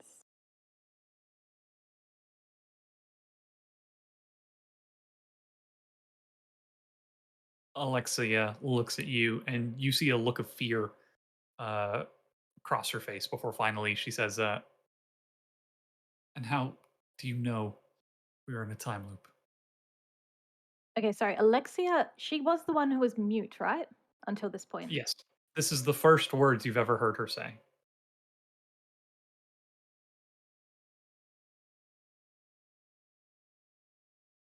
I know we're in a time loop because I've experienced this all before. I know how this is going to end. I know it's going to end shortly, so I don't have much time or patience to put up with your little act anymore. Tell me who you're working with.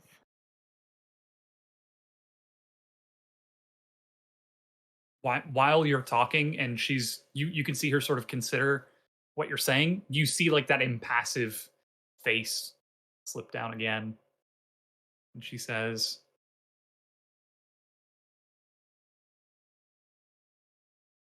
"I'll try my luck." And with your hand holding the dagger, pulls herself forward into the abdomen and just very quickly rotates to the side as the blade is brought sideways across her abdomen, and there's just a wet splash of blood on the ground. And she coughs out immediately. Evelyn kind of stumbles back. Immediately, Paranel turns around and sees you standing there with a knife, her abdomen cut open. There is just a huge roar from him as well. Ethramal looks over as well as, we're adventurers. We know exactly what.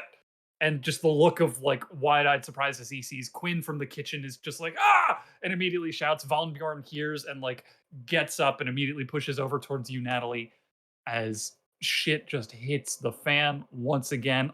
Akbanok with this next route of activity, you can see he starts to his blood starts to go a little crazy again, and he stands up, sort of pushing Hadrian forcefully out of the way as his eyes start looking vacantly across the room. Um, Oriana, you see this happen as well, and Natalie, you also see this happen as well. Is there anything that you would like to do as you now see your sister has apparently just stabbed and gutted Alexia on the other side of the room? Look, the possible murder doesn't bother me so much. The possible never finding out what happened does. Um but Uh, I figure at this point there's probably no keeping Quinn away from over there, but I'm going to go over there with the intention of stopping Eminence being murdered by a doctor, perhaps. I don't know. Yeah. Um, I'd just like to get over there to stop the backlash. Yes.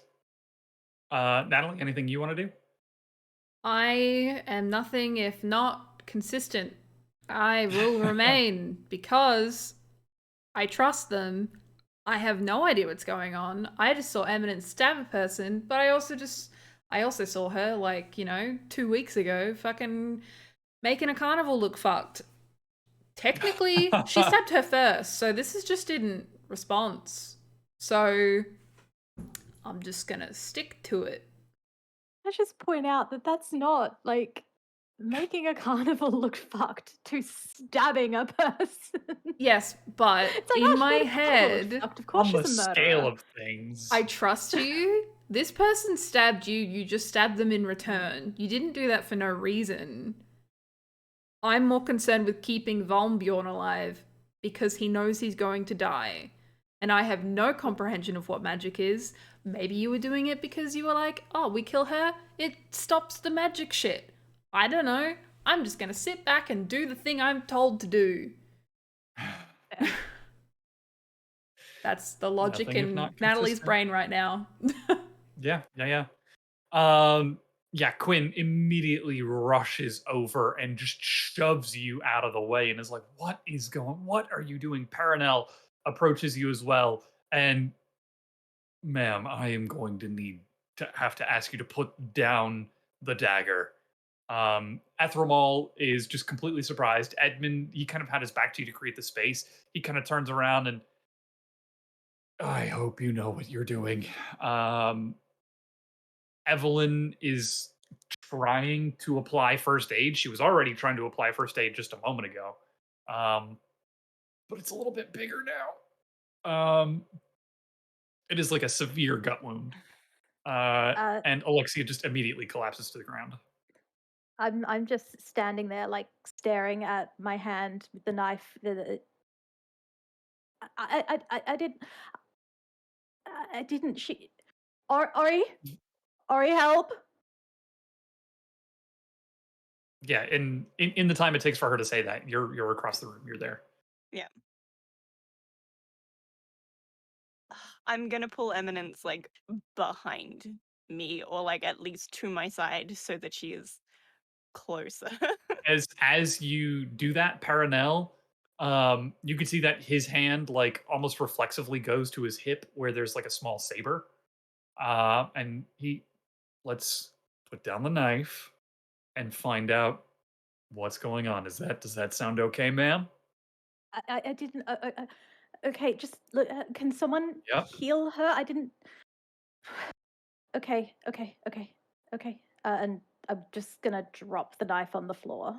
Yeah, it kind of clatters and bounces around a little bit, but it falls. All right, now why don't you just go ahead and both of you just take a step back away from the knife and away from. He No, looks she down at needs Alexia, to and heal her. at this point, you can see Alexia is kind of coughing up. Um, she's not looking good.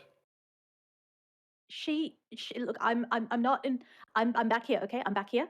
I'm not gonna move. She needs to heal her. Right. Okay, she's. Why don't you two stay right there?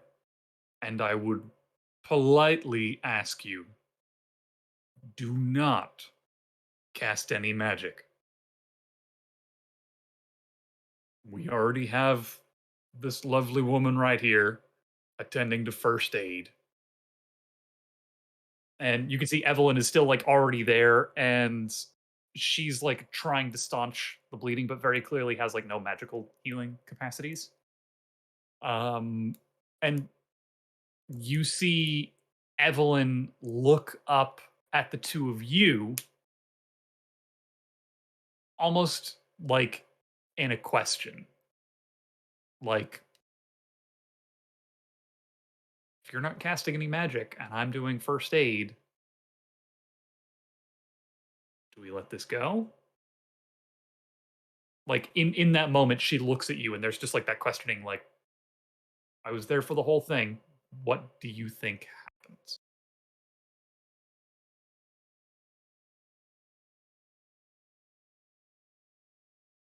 I'm going to cast Healing Word. Um, Thank you. like I look honestly, I kind of don't want to, but Eminence is asking, and I'm not just gonna let this woman die because Sure. I mean I don't give a shit about her, but I care about Emmy's conscience. So I will cast that at what have I got? One, two. I have 2 3rd-level spots. So let's go. I will cast that at 3rd level. It's not very much because it's Healing Word, and I don't want to do any touching.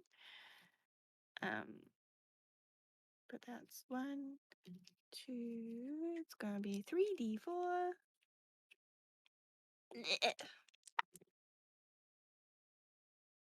I got a 4, a 3, and a 2.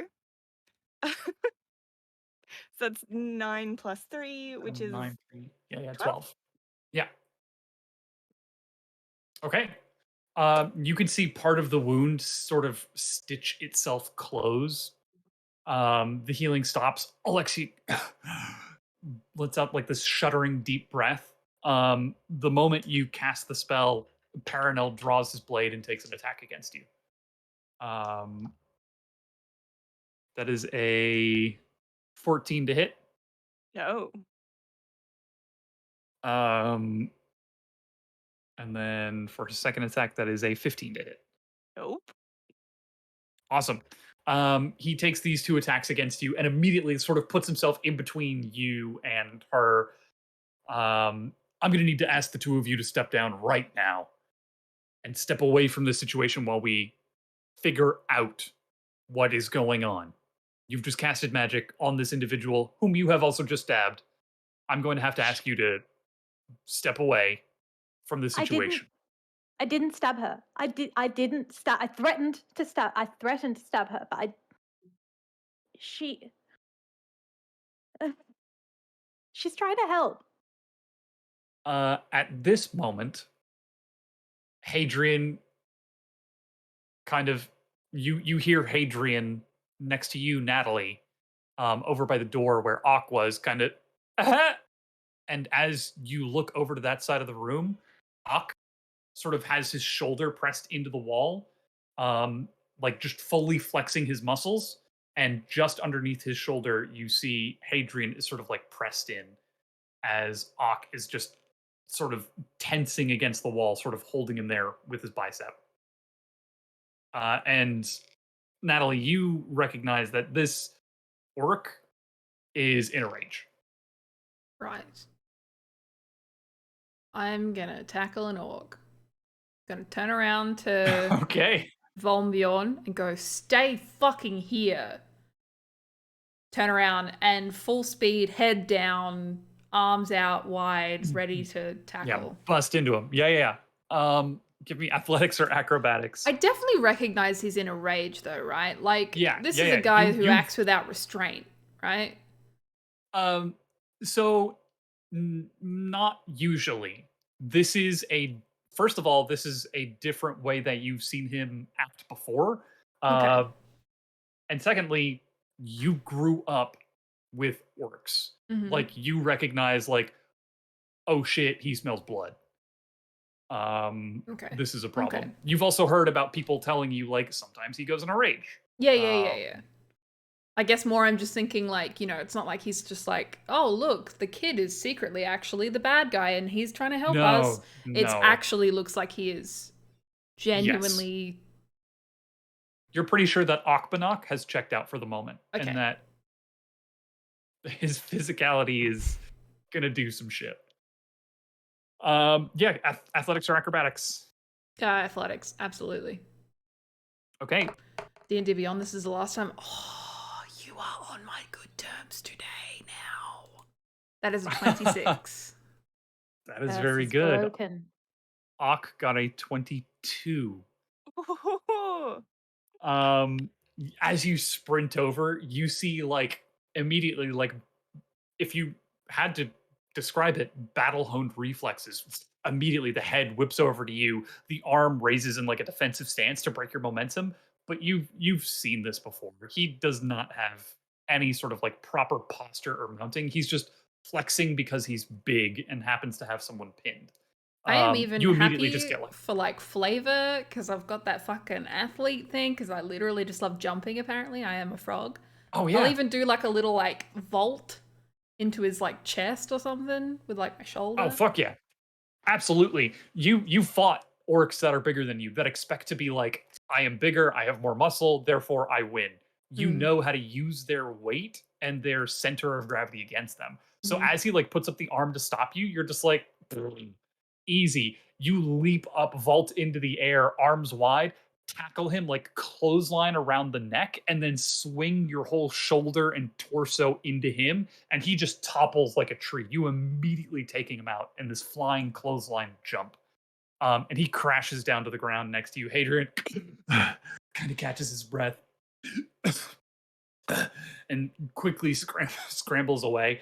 Paranel looks over, realizes that now one of the half orcs that was traveling, sorry, the half orc that was traveling with the two tieflings is tackling the orc who was strangling the kid after a woman got stabbed, and just immediately starts yelling like, "Everyone needs to calm the fuck down right now." Ethermal is still a little stunned by the situation, looking at the two sisters, and is like, "This wasn't part of the plan, I don't think." Evelyn continues trying to help heal and assist the situation, and it's at that moment that the ground begins to rumble and shake beneath the rest of you. You can feel it start to shudder just a little bit. Is there anything that any of you would like to do? Before the floor falls out from underneath us, Yeah, I mean, just in general, that's something that's happening, but I would like to try and grab that knife off the floor. yeah, Because absolutely. we do know that things that we are holding that are on our person tend to end up back with us, and I would like to look see at that later if I can. Yeah, go ahead and make a sleight of hand, acrobatics, or athletics check because you like dropped the knife and then Paranel was like, "Get the fuck away from the knife." This dice has been really nice to me today, and I need it to continue being really nice to me because I have a -1 for sleight of hand and acrobatics and a nothing for athletics. Okay, so athletics, Please. It's a 19. 19. It's a Awesome. 19. 19 is good. A flat 19. Oh, I You love you it. lunge forward. Paranel is going to take his attacks against you because now you're lunging. That is a, what is that? A 18 to hit. Nope. Yeah. So it was an 18 and like a 12. So you're fine. He swipes against you twice, and again, they just bounce off of your armor. You lunge forward and immediately grab the dagger and like cradle it in. Alexia is still just like coughing up at the ceiling. Um,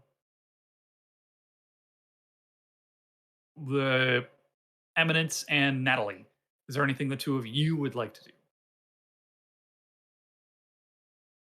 I'm panicking. I just want to see if there's anyone taking a last minute stab at anyone so that they don't appear tomorrow. Oh yes, good old last minute stab. Yep, just a Free for casual all. Everyone's little. like, oh shit. Well, you know, like Beyond, we've been protecting him the whole time because, like, you know, he's been saying he's gonna die. Like, maybe someone's gonna take a last minute, you know, fucking lunge at him, just in case, because I don't know what's happening, and I would just like to make sure that no one else dies. Yeah. Go ahead and make a perception check for me. Oh, dang. Okay, maybe I do like these dice again. 23. 23. Okay. Awesome. Um, Eminence. You're panicking. Is there anything that you want to do in this situation? Not really. Like, maybe try to keep my footing as things start falling apart, but I'm just freaking the fuck out. Sure. Why don't you go ahead and make me a dexterity saving throw then, as the ground is like trembling around you. Natty 20. Why not? Of course. as the ground is like shaking around you, you just immediately find your footing and you're just like, stay upright. It's that like panic survival mechanism of like, do not fall, get control of the situation, get control of everything. Go ahead and make a perception check for me with disadvantage.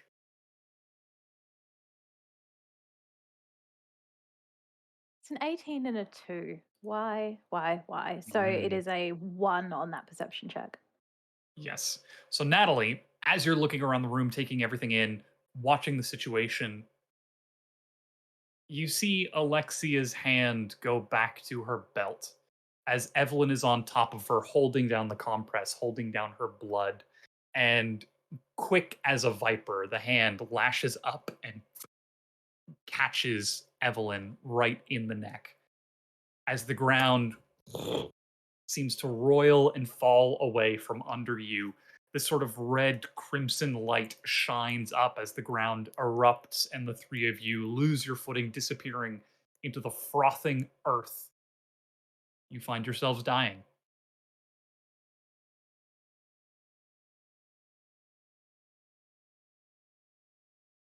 Bleh.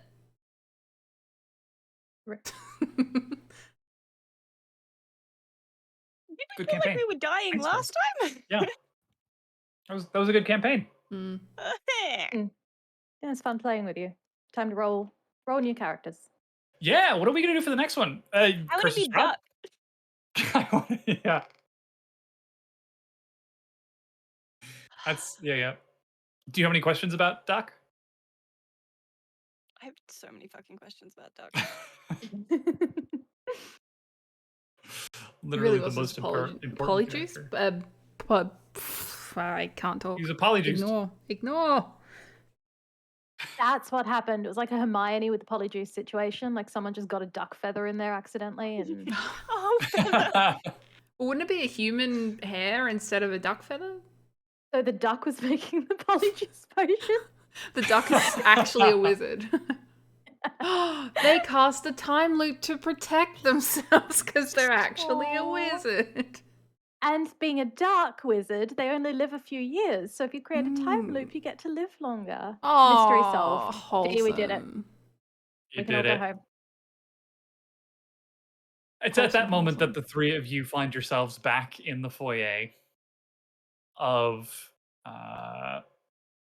Ridden's Dredge, surrounded by people, bright sunny day, birds chirping, insects outside. Two sort of smaller individuals almost immediately scurry past you, sprinting into the outside, and you recognize the two Kuo-toa forms running towards their usual location. But looking around the room, it is just hustle and bustle of activity. 4 p.m., fresh, clean day. Go ahead and take a long rest and reset your spells if you want to. You can also change spells and all that good stuff. I'm so glad I get those 5 health points back. Hey, I Wow. get spell slots, so I'm happy. I get all my spell slots back too. I think this is the closest I've been to maxing out all of my spell slots before. I only had 2 left, a 1 and a 2. Oriana's gonna do a very Geralt Witcher fuck. I was gonna have a Kronk moment. You know when all the pieces have come together? You do like the Evelyn was stabbed at the end by poison? Alexia. We need to immediately run. Let's just go straight into the mess hall, find her immediately, and see what's going on. Yeah. You enter into the room, rush forward into the mess hall. You see Aery sitting in a chair solving a puzzle. Tulvir is chewing on like what looks like a piece of bamboo.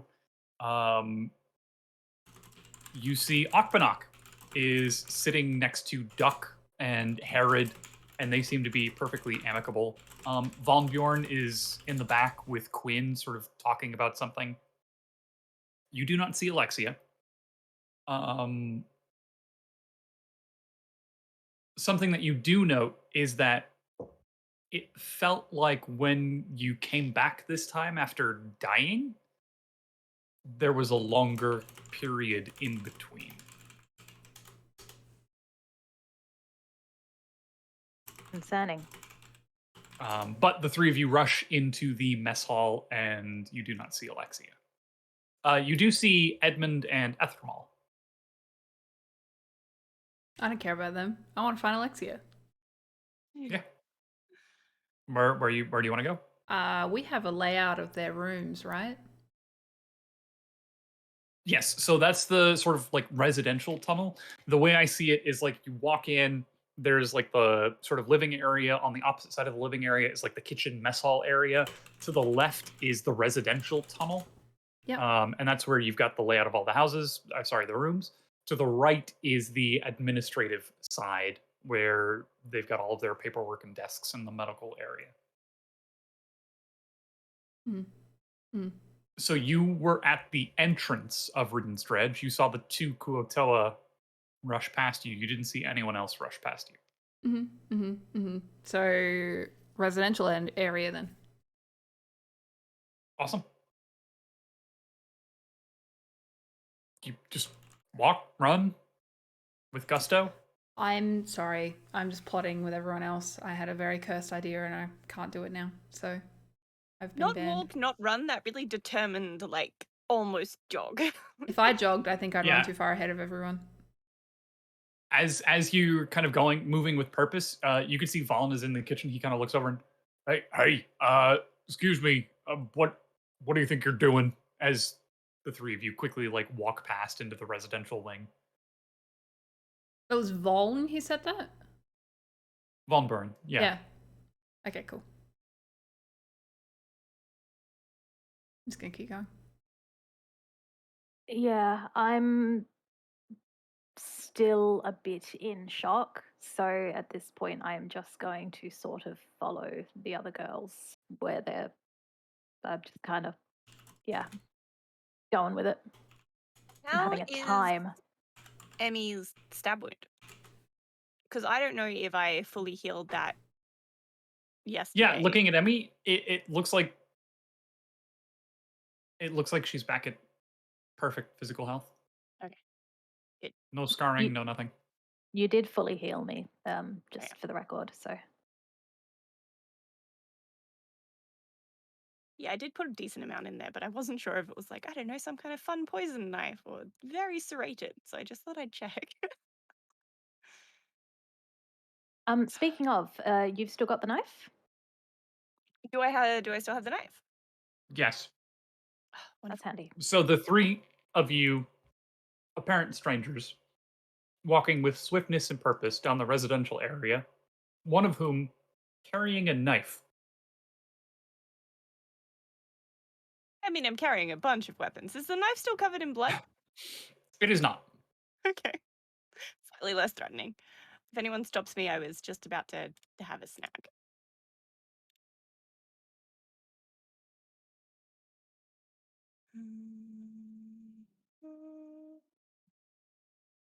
Sorry, I am just going through and switching up some of my spells for the day, Awesome. which I will update on D&D Beyond this time because I didn't last time. Yay. Natalie, you quickly make it down the 25 or 30 feet of the hallway towards the residential rooms. You see Ori's door is half open. The rest of the doors are all relatively closed. What would you like to do? You're muted.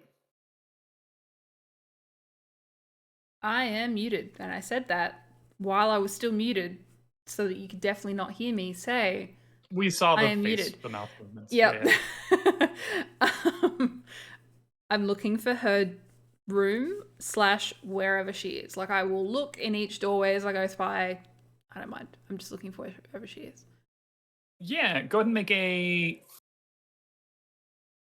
perception check with advantage.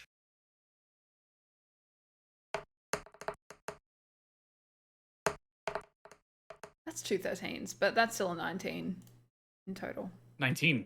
19 is good. You go door by door by door by door.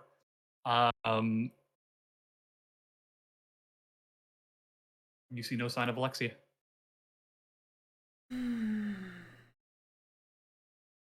Brand.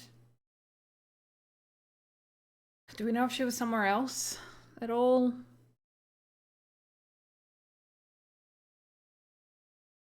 I don't remember if we saw her in the morning or if we saw her before afternoon.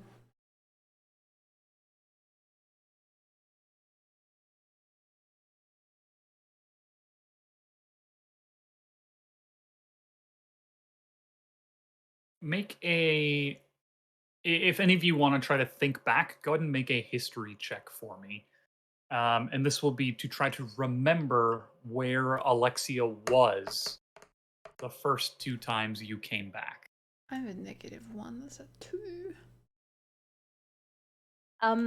Have you mentioned that that's what you're doing? You're like, where's Alexia? We need to find Alexia. Yeah. Okay. And I've then just I'll said, also like, think. where, like, when did we first, or like asking if we saw her in the morning, basically. But the implication is I'm trying to find out where she is. I got a 15. Ooh, that's an 11. What are we rolling? History. Oh, I don't think that's good. Oh no, my history is +5. Why do I have proficiency in that? So that's 16. It's still not great, but Nice. Yeah, you're still a little incensed by the situation, Natalie, so you can't like accurately remember right now. The 2 sisters, the 2 of you remember Alexia was over sort of by the mess hall in between the residential area and the administrative area.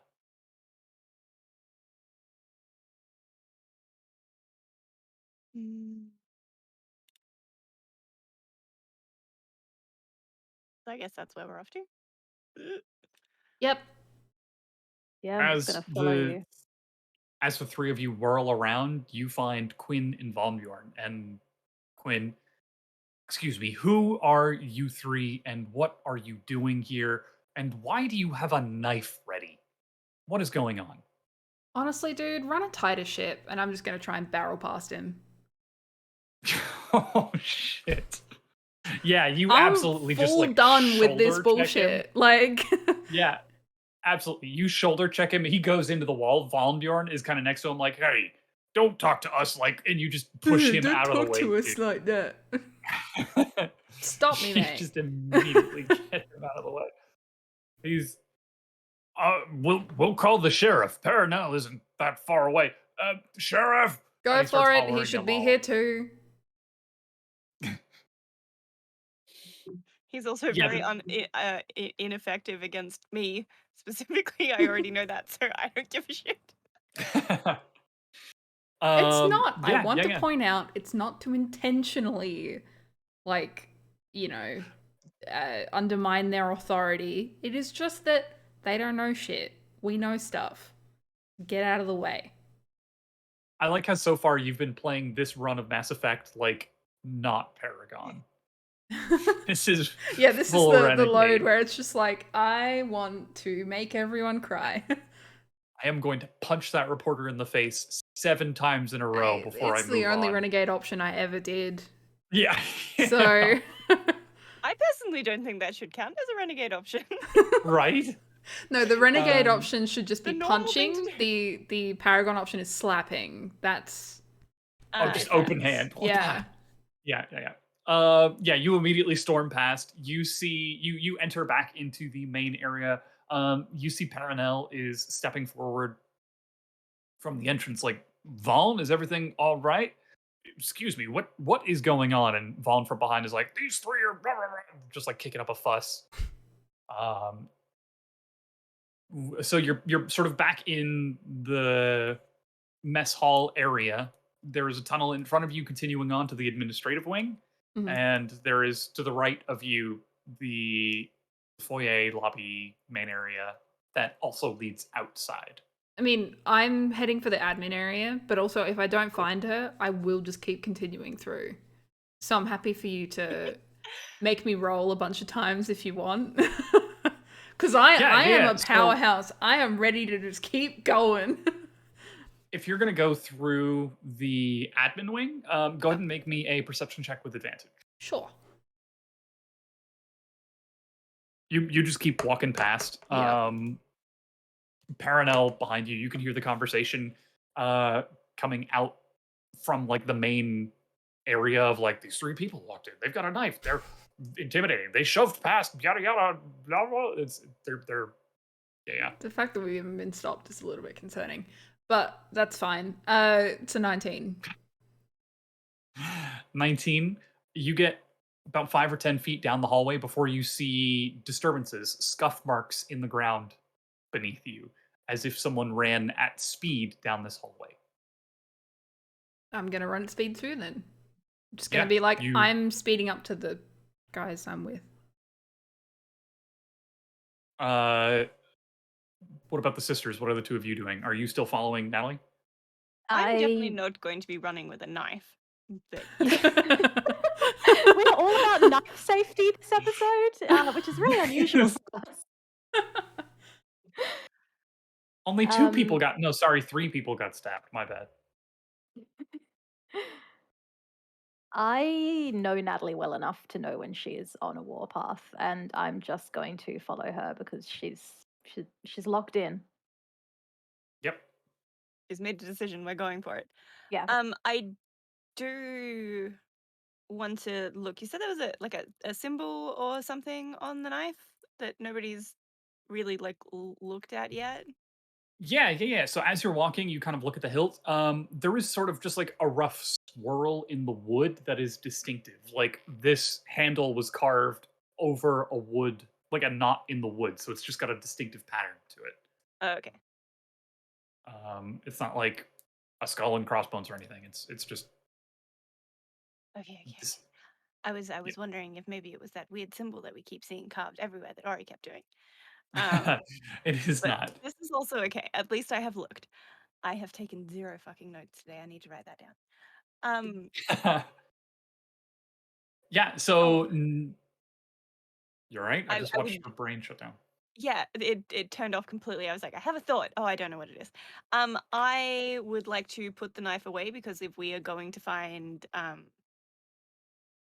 god, Alexia? Alexia, and this is her knife, I don't want her to know that we have it. So I'd like Awesome. to put it somewhere. Yeah. You stow it away. You've got like Shove it in in the a back boot. of your boot. Yeah. Natalie, you quickly run down the hallway. You can see you go past the admin, past the medical end, towards finally you reach what is effectively like a wash area. You hear the sound of running water as you reach what appears to be a small, relatively narrow, only like 3 or 4 foot wide tunnel carving through the rock with just a steady stream of warm water running through.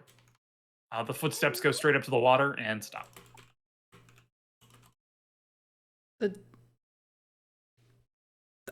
The water? There's a steady stream of water and the footsteps stop at the steady stream of water. Yes. Right? So Yeah. sort of like you could see there are like a couple of benches and chairs and like drying racks for clothes and like laundry. Yeah. This is like a natural sort of throughway of like a spring water Okay. All going right. through this part of the cavern. That would be very helpful for them. I'm glad that they have a way of washing their clothes. I didn't think about that. So You are also at a little lower, deeper elevation. Yeah.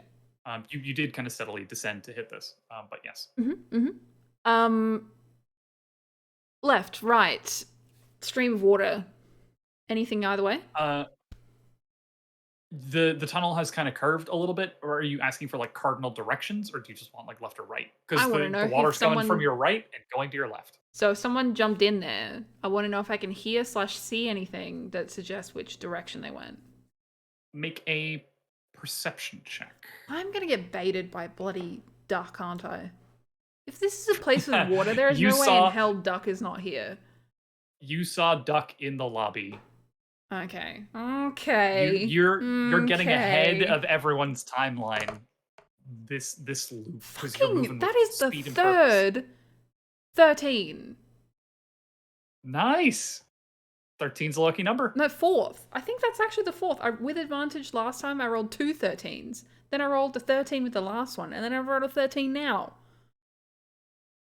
Would you rather roll 3s? Yeah, look, honestly, it's fine. I feel like if I were rolling this on actual dice, people would think I'm cheating. If it But was like nat 20s instead of 13s, perhaps, but 13 isn't like the most suspiciously high number. yeah, but if let's be real, if you were gonna cheat, why would you cheat on the high number? You'd cheat on an average number. I have opposite cheated before. I've rolled like 3 nat 20s in a row and been like, oh, that one was an 18. Because it feels wrong. I feel it, but also we do trust you. I will say that I every know, time. but I don't know if I trust me. I feel like I'm like magically influencing this, and I'm like, no, that shouldn't be a 20. That was an 18. The evil part of your brain is like, she'll never know. The thing that I feel really bad about is when I do quick maths and I like accidentally add like a 2 to something, and I'm like, that's not right. Anyway, that's why I get a computer to do it for me now. But yes, that's 19. 19. You listen at the water and you hear the footsteps of your party members behind you. You hear the conversation as Paranel and the rest are also coming down this hallway.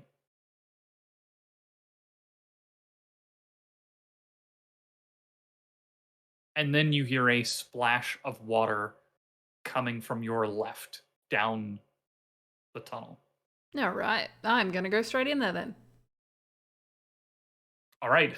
This is like water slide tunnel. You cannot stand. If you crouched, you would have to be like on your hands and knees. It is fairly narrow. Damn, how do we grab those potions? Yeah, there is like a little gap for air on the top. It's not like completely filled. Just before I quickly go in, is there anything that, like, let's say potentially that there might be like times when there's like gap or like blockages? Is there some kind of device for swimming up this thing? There is a series of collapsible like poker sticks, like fireplace poker sticks. You know what? For the hell of it, I'll grab some just in case I need to like pull myself up the rock. Because I'm guessing it comes out of like a cave kind of thing, right? Yeah. So like in front of you, the water is going from right to left across like this sort of end of the cavern. The opening that it comes out of is a little bit smaller, but towards the left, you can see that it has been hewn open a little bit more. Mm-hmm. And again, the water level is if it's a circle, Yeah. the water level is like up here, so there's still like this much air on the top. But and then like using something to like kind of attach myself, like because I don't have climbing gear, but maybe like a poker would at least help or something. Yeah, so you get the sense that the tunnel going to the left is going downwards at a gentle slope. Gentle slope could still be pretty bad. Also, just what happened to hang all on. your determination? Hang on. Paranel is coming down the hallway like, come out with your hands up and explain yourselves. Yeah, right. Go down the water slide. Go down the water slide. But I'm just like, Burrows doesn't like water, so Natalie wouldn't care. I care. Tell me about the first time Natalie hunted for the whole tribe while swimming.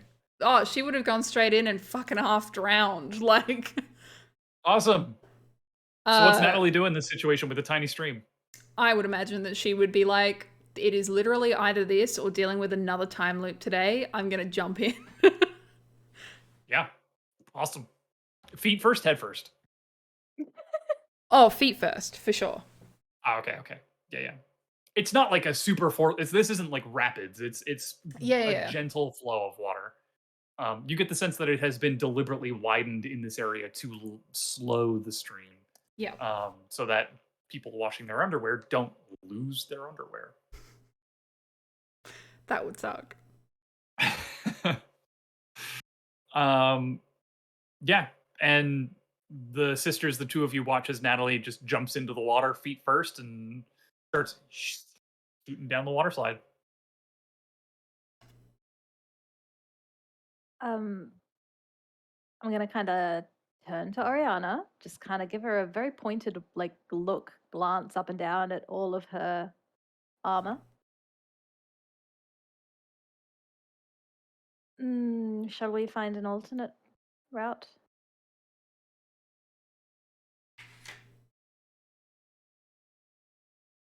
Yes. I don't know if there's a fucking pond at the end of this. I don't think I can swim. At this point, Paranel comes around the corner, saber drawn, like handcuffs at the ready. Like, I'm gonna need the three. You said there was three of them. I'm gonna need the two of you to explain yourselves. What is going on? Why do you? She doesn't have a knife either, but she does have a. Is that a flail? The mace. Ah, she's got a mace. Vaughn, you okay? And Vaughn's like, where's your friend? She was the pushy one. Did she jump in the water?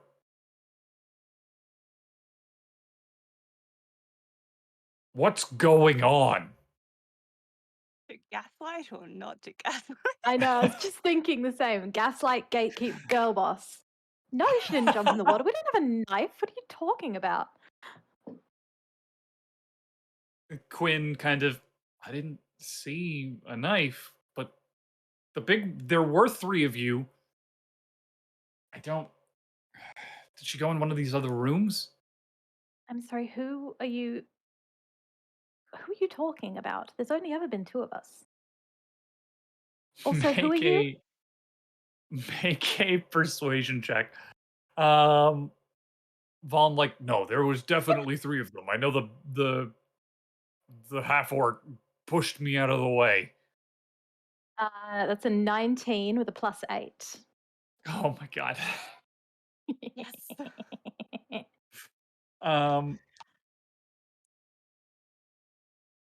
Yeah, Paranel kind of.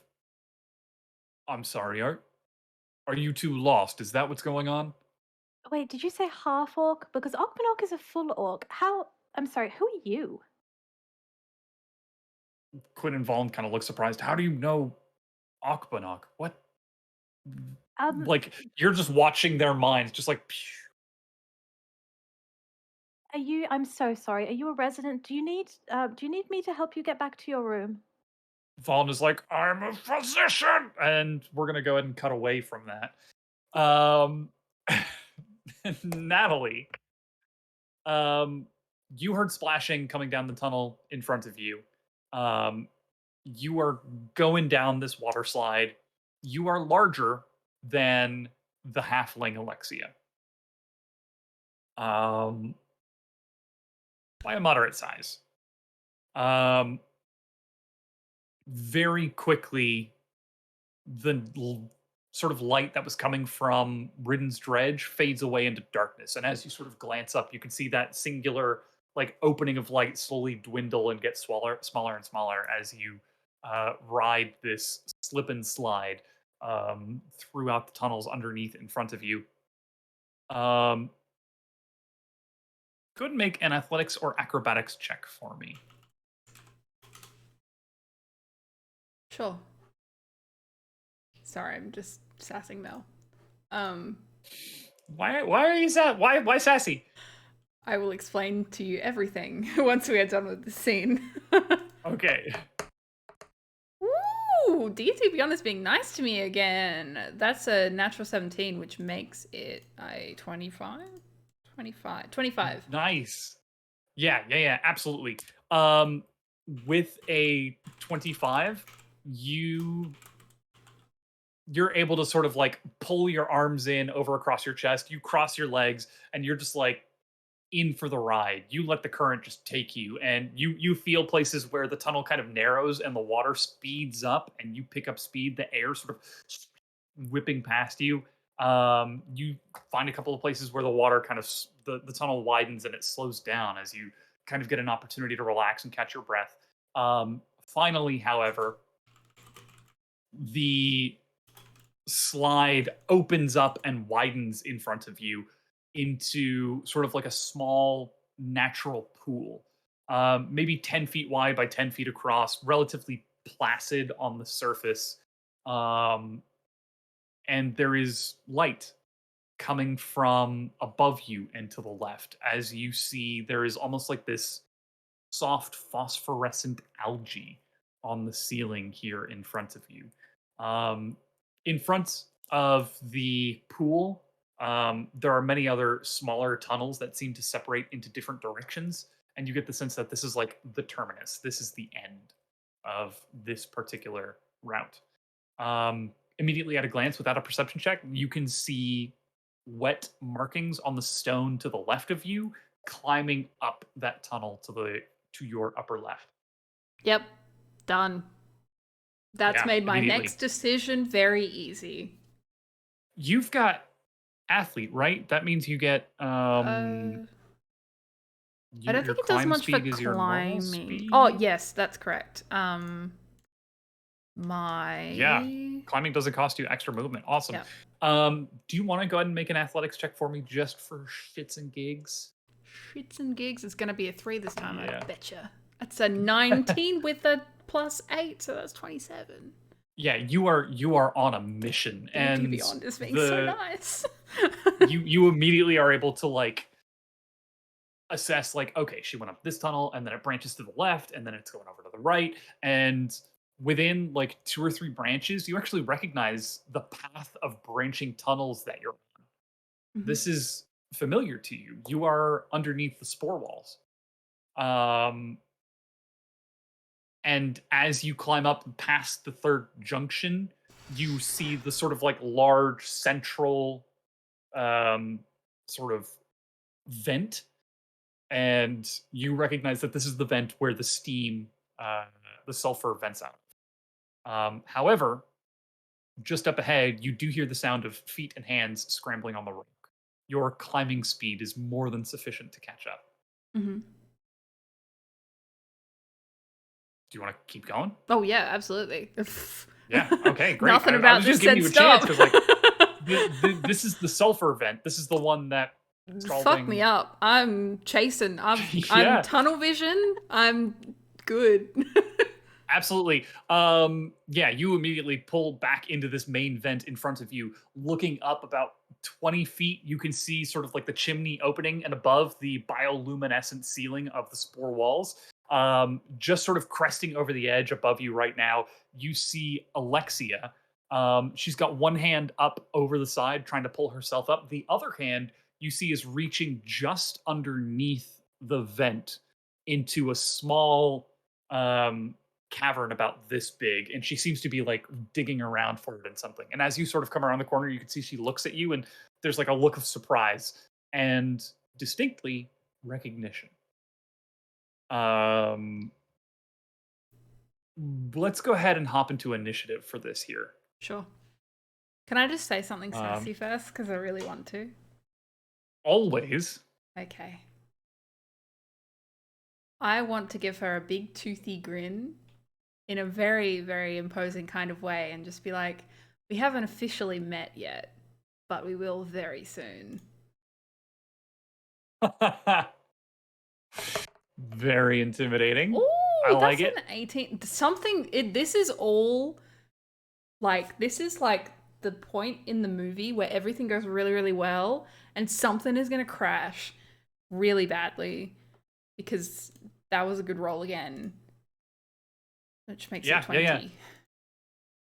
She got an 11. So you are up first. She's about 20 feet ahead of you, up the side walls. You can hear the rumbling of like sulfur venting up beneath you. You know that it's going to erupt soon.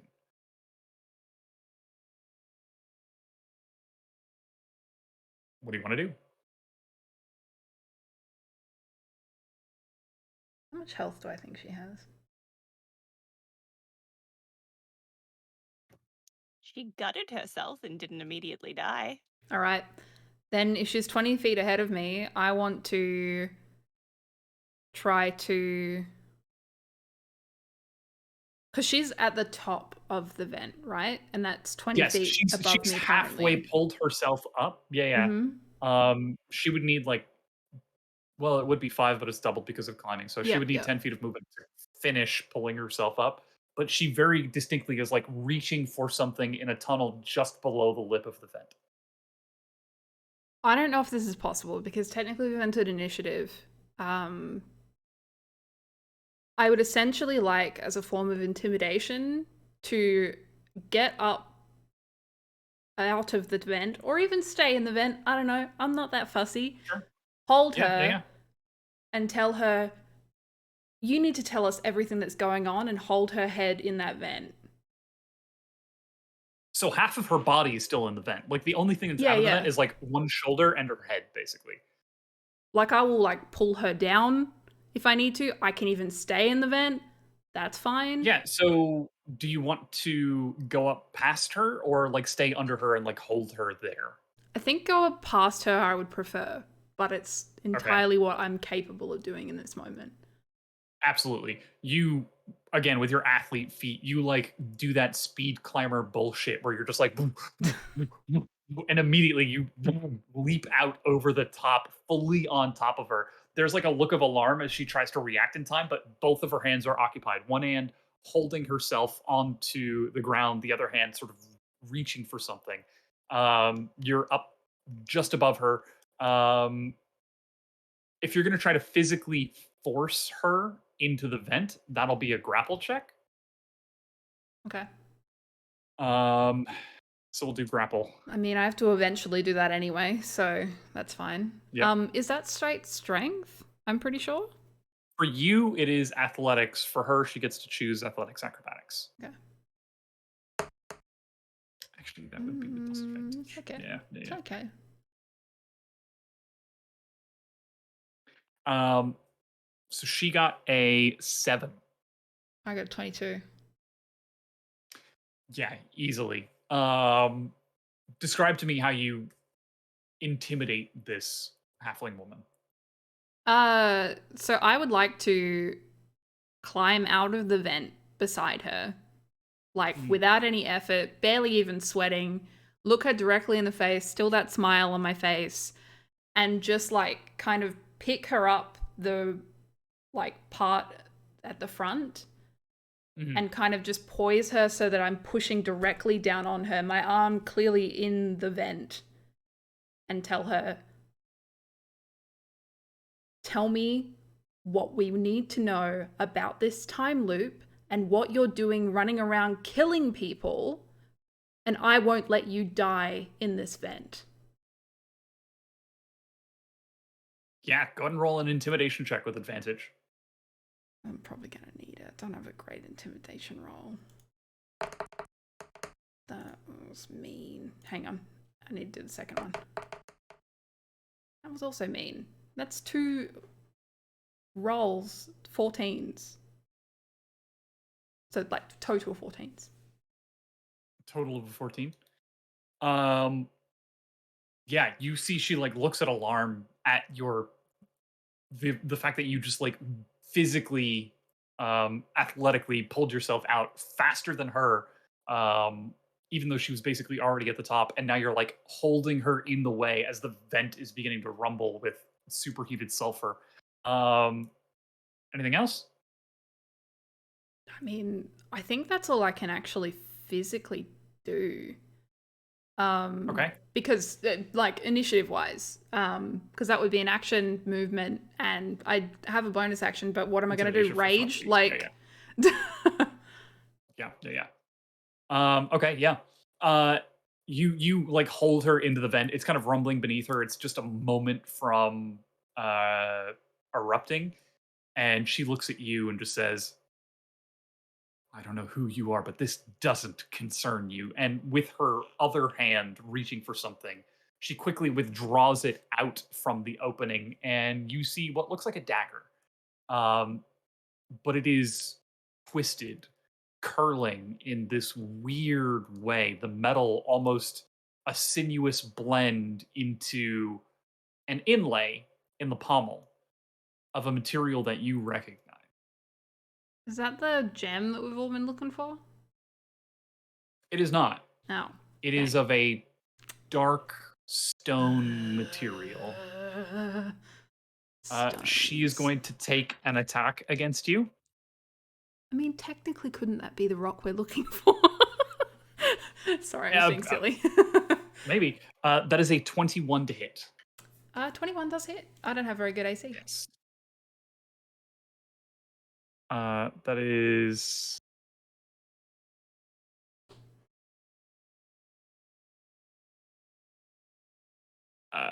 17 points of slashing damage, and make a Constitution saving throw for me, please. Hang on, let me do the damage first. There's 17 slashing. I'm at 69. Love that for me. Sorry. Had to make that comment. Adults! Constitution saving throw. Yes, please. For fuck's sakes. Yeah, this is where it lets me down. That's an 11. 11. As she swipes against you, you're holding her down. She swipes against your arm, and you feel this cold numbness go through your entire arm. Which arm are you holding her down with, left or right? I would imagine left. But that was only Left? because I figured that my right would be stabilizing me. Yeah. Also, Sure. I think it's just because that's how I'm sitting right now, and that's how I'm logicking. Yeah. She slices against you. You see your own blood slice against the floor. You feel the cut of the wound. You're like, oh, this isn't that bad. And then you just feel your hand go completely numb and limp. And everything beyond the cut on your arm from about the forearm, you no longer have control over. Sick. So you can like move up to your elbow, but your hand is just completely limp. And with that, she kind of smiles and lets go, sort of pushing herself back down into the tunnel. There is an eruption of sulfur as it comes out. You can actually take an attack of opportunity if you like, as she. Sure, it would only be a fist though, because technically I'm not holding a weapon. Let's go for it. I mean, it just says it's a straight 5. It doesn't, because I'm pretty sure now unarmed strikes are just like strength plus something. Oh, to hit. I actually need to fucking hit her, don't I? Yeah. yeah. That's a 20 to hit. You don't just get her. I know. Yeah, 20 hits. That only says 5 damage then. 5 bludgeoning damage. Awesome. 5 damage. She like swipes down with your other hand. You quickly pop and just catch her in the shoulder as she's letting go. Go ahead and make a dexterity saving throw for me. As she's falling, you see the sulfur erupt forward out of the vent to pull yourself out of the way in time. That is a 20. 20. Yeah, you are easily able to quick jab, pop, react, and pull back out of the way as she falls down into it, and you hear her hit the ground beneath. And as your head is temporarily pulled back by this gout of sulfur, you quickly look back over, and she is already scrambling away down into the tunnels. But that is her movement. That is her action. What would you like to do? I mean, I know that I'm basically would have to go back up a fucking waterfall to get back to where everyone else is. I don't know that I can actually do anything. But you know what? I'm feeling spicy. Am I feeling spicy? I don't know. My arm doesn't work, which makes climbing harder. So it does. But there is gravity on my side.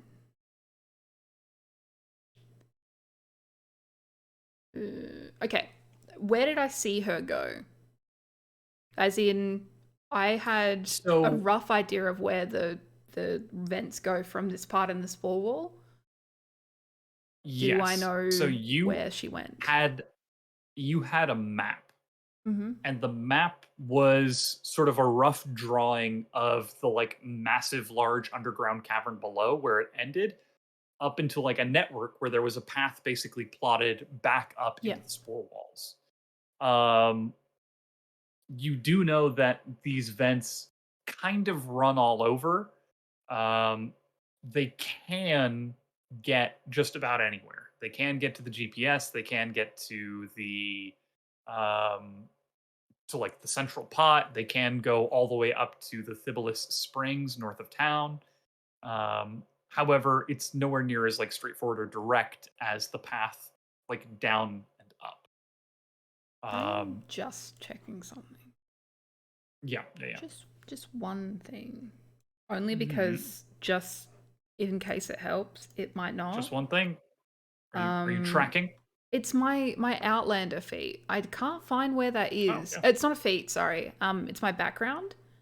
I thought it was in features and traits, but I can't find it there. Wanderer. A Wanderer, that's is the one. under description. Outlander feature Oh, Wanderer. You have an didn't look excellent there. memory for maps and geography. And you can You also can always always recall the general layout. Yeah. Yeah, so as I far don't as you know can if that tell, helps. in terms of general layout, yes, that does help. Roughly northward. But from your current location, you know that could be to the pot, that could redirect towards the Grand Prismatic Springs. And as you just learned, it apparently also connects to Ridden's Dredge. So it could really be anywhere. It I guess doesn't really basically do I was just trying to work out if they were going back down to that part where we were. But that was because that was basically like straight down and then a little to the left. Yes. Right? Yeah. You just watched someone enter into a building, the doors closed, and now you're guessing which floor they want to get out on, basically. Oh yeah. I don't know. What are you thinking? I don't think I can do anything because I would just end up roasted.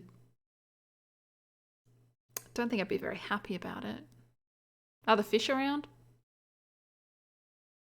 Yeah, looking around the room, like backs pressed up against the wall, you see the two Kuotoa like panting and looking at each other like terrified and concerned, as apparently they saw this halfling come out of the vent, then an half orc come out of the vent. They fought, and now the halfling went back in and like bloodied and wounded. This half orc is like just chilling. Can I at least search the little alcove then? In like Yes. timing in between. Absolutely. Yeah. You don't even need to make a roller check for it. You saw where she had her hand in. You see as you kind of reach around inside, you feel a couple of like nicks along the inside of the wall, where the blade was stored. You also find like a small pouch. And as you step back, you pop it open.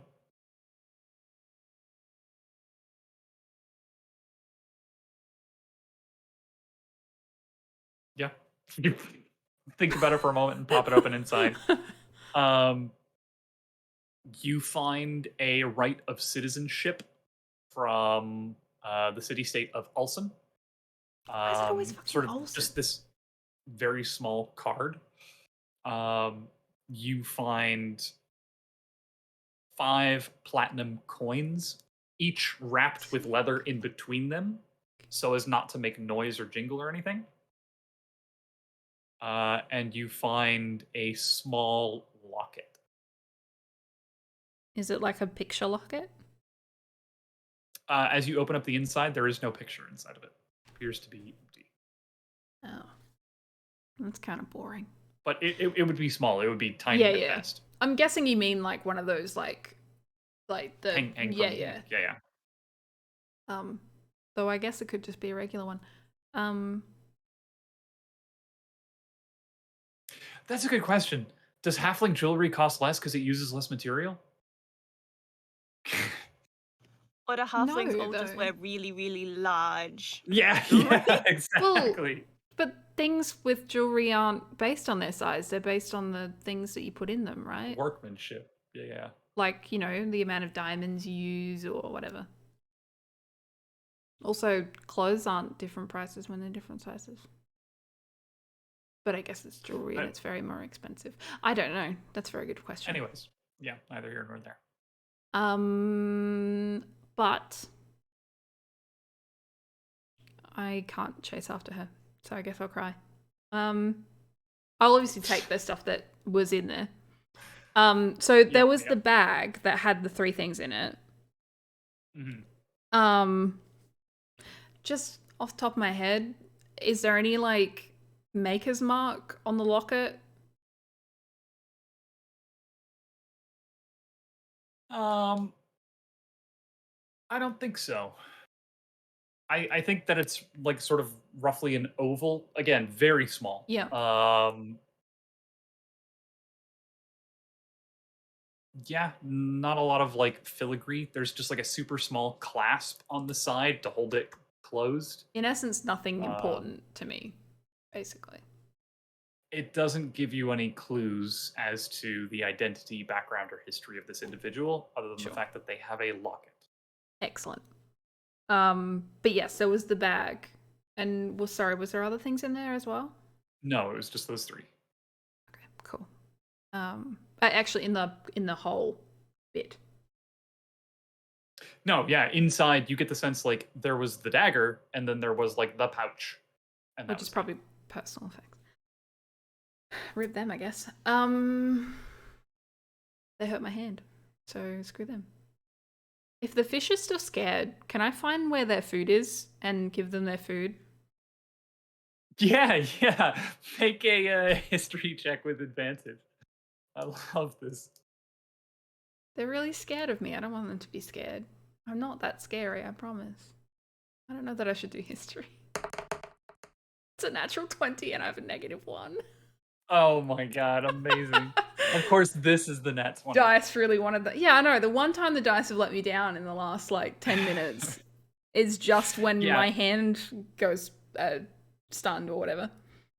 They're still like terrified of you, like backs pressed against the spores, and as you walk over, you remember how Herod did it. He like stuck his arm in like up to the shoulder in like the undulating spores along the wall, and it does feel pretty weird, but you like remember how to reach in, and almost immediately you feel like the cold metal lump and a series of additional cold metal lumps, and withdrawing it, you pull out a can of tuna. I will offer it to them and vaguely gesture to them to kind of like follow me. Make a persuasion check. Don't know that that's gonna go well. Plus You just, 0 like, to hold that open one. them. Oh, that's a Do you open the 17. can? Oh Do yeah, you open yeah. the I can at open the least? can and Okay, like present it to them and stuff. Yeah. Like if they choose not to follow, they can still have the can. I'm not holding that hostage or anything. Absolutely, yeah. They, with a 17, they don't know what the fuck is going on, but they do like the fact that you're offering them life. So they will come along, and the 2 of them immediately start like eating with their fingers out of the can of tuna, and they are just happily excited. And you're like, "Follow, come along," and they look confused, but with trepidation, they do follow along with you. I like to think they're exactly like Nicole's dog right now. Expectantly. It's like more tuna. Are they also yipping over her shoulder? They're talking in their own weird language. Yeah. But they are following like with caution and concern. Awesome. Sisters, do you want to role play this, or do you just want to gaslight the fuck out of them, which you have already successfully done, and walk outside? We have some more gaslighting to do. Oh, good. Well, Tell me more. Look, it's not exactly gaslighting at this point in time. What are they doing right now? Like, what is the last thing that was said? I have a 30-second goldfish memory. Yeah, so you were basically like, half work. What half work? Are you talking about Akbanok? Are you okay? Do you need to be in a facility because this is the right place? Like you talked your way out of the situation already. I'm Yeah. saying, do you want to role play that, or we can time skip to what's next? Look, I am happy for them to, I don't know, lead us out and we'll have a conversation in a different room. Yeah, absolutely. We They can lead time you skip back a out little into the bit. foyer. Von Bjorn is just angry at this point, and finally he like storms away. Quinn is confused and knows that something is up, but he decides to let you go. But you do hear him like whisper to Paranel, like, keep an eye on him. Something's not right. Um, yeah, but Paranel is like, I'll walk you out. Where are you going? Are you going towards the pot? Are you going to the Grand Prismatic Springs? What's up? Oh, I don't actually know where we should be going to try and figure out where the fuck Natalie went. Um, but after Vabion has walked away, I think I fucked up his name again. I'm gonna be like, now that he is gone, I feel like we can be a little more reasonable. Speaking to Paranel. Yes. Um, sure. Yes. What does that mean? We are conducting an investigation into someone we believe is a patient here. They haven't been here for very long. Halfling woman. Okay. Do you have any sort of documentation proving this? Anything that I can say to believe you? Because you're essentially telling me that everything that you just told me is not true. No, I'm terribly sorry. That was a misunderstanding. We believed you were patients. We didn't know that you were in a position of authority. So I am sorry for that. We're Oh we're my really on the god. same side here. Make a We understand deception that you check. need to be cautious.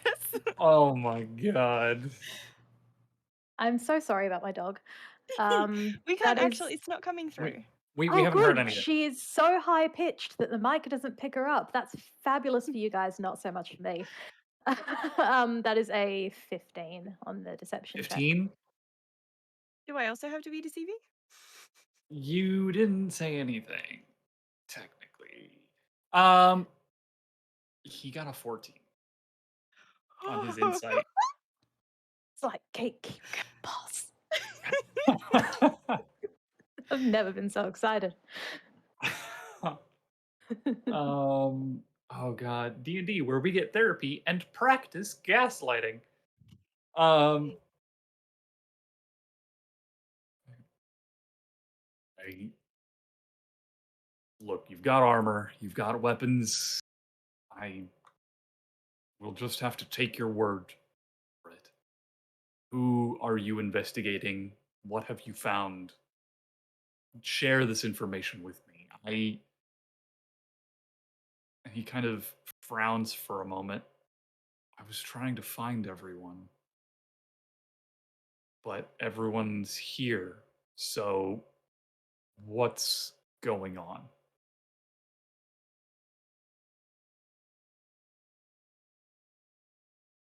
I'm gonna have a sort of side glance at Ori in that kind of like when he looks a bit confused, like I was trying to find everyone. I'm gonna take that moment to look at her and try to like non-verbally communicate, like, do we tell him the whole time loop thing?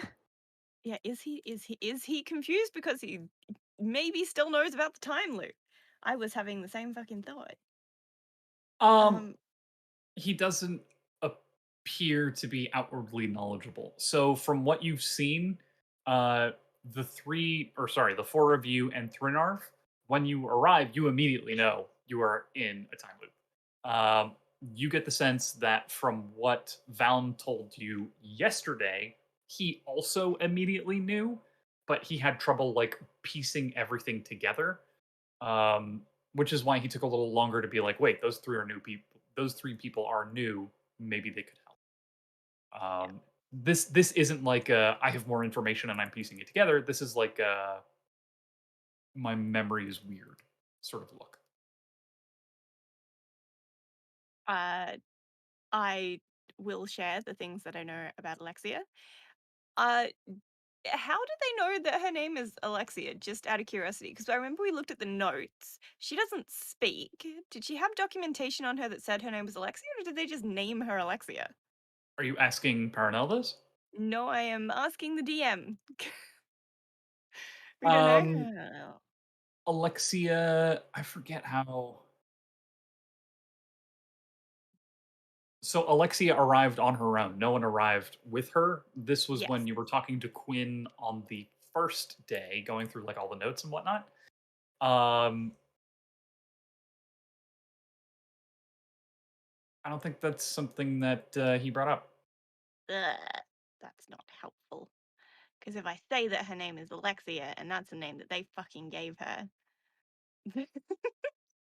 Mm. which is why originally I just went with she's a halfling woman. Ooh, I'm just going to go with pretending that I don't know what name that she has at the moment. I'm going to give like a physical description. I'm going to mention that she is ex-military and that the reason that we're looking for her is because she ran away from like some kind of fucking elite assassins guild thing. And, you know, she's generally trouble and we need to get her out of here. It's dangerous to have her in her hospital. And I would have said that all in character, but I can't. That would be like Yeah. an hour's worth of blood. I can't think that Uh, fast. Ex-military. What? Why do you think ex-military? That seems like an odd detail. I mean, I know it's a weird thing to nitpick. I She's want to try to small. understand this person better. She's strong. Okay. She's ex military. I was just thinking that perhaps you would have observed this. I never. I don't know. Those would be questions for Quinn and Von Bjorn.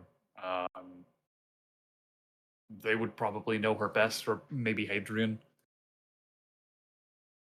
But you She are was quite. security here. I'm the sheriff, town sheriff. Yes, We can count on you to keep an eye out. I will do my best. What should I do? Is this a detain? Is this an arrest? Attack on sight? Ignore and pursue? What level of threat is this woman? Honestly, You at this point sh- in time, we are not certain. We know that she's been involved in multiple murders, which is true, but they've kind of unhappened. Who has she killed? No one from this town. they occurred before she arrived here. Oh, How do we know she didn't? that's clever, and I like it because it's technically true. Unless it's a time loop and they occurred after you arrive here. Whoa. Whoa, time loop.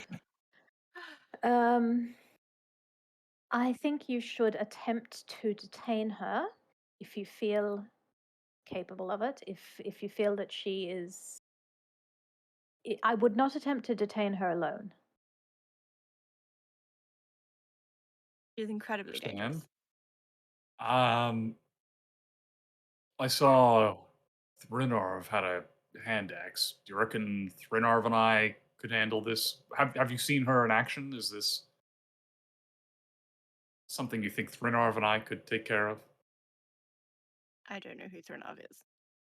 Thrinarv, Prinav is the half large giant. guy that came with us. He was at the Mhm. hospice thing. Yes, I know who Thornov is. Oriana Oh, you're apparently just saying? got here. So I'm saying to the sheriff that I do not know who this man is. Technically, we met Oh, him in the Sorry. hop, but okay. See, this is the Oh. problem with me not having a character In voice. character. In character, Oriana's going to say, I do not know who this man is. Oh, yeah, you're right. Sorry. Uh, you reckon a half giant could take her? Maybe full-blooded orc. Should I get the big boys and squad up? It's most important to note that she is willing to use lethal force, and we have reason to believe that whatever she's trying to accomplish, she is willing to die for it. So she won't hold back.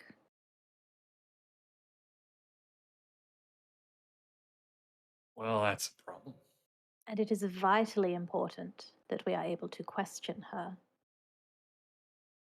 Yeah, no, I'm planning on doing that too. Um, were you going anywhere, or are you just having this conversation in like the foyer of Ridden's Dredge? He was walking us out, so I would assume that maybe we're outside by now. Yeah, yeah, Well, yeah. But like, But are you walking and talking? Are you heading anywhere? I mean, would we have any sense that when Natalie dove into that, we know it was a tunnel and we know the Yeah. direction it was going at the time she went in there. Do you think either of us could have deduced the vague So kind of oh, she for might have been you, going towards where all those tunnels where I have been in before? yes. We could. So for you, you can make a history check with advantage, a survival check with advantage, or a nature check. But the nature check is without advantage. History with Um, advantage.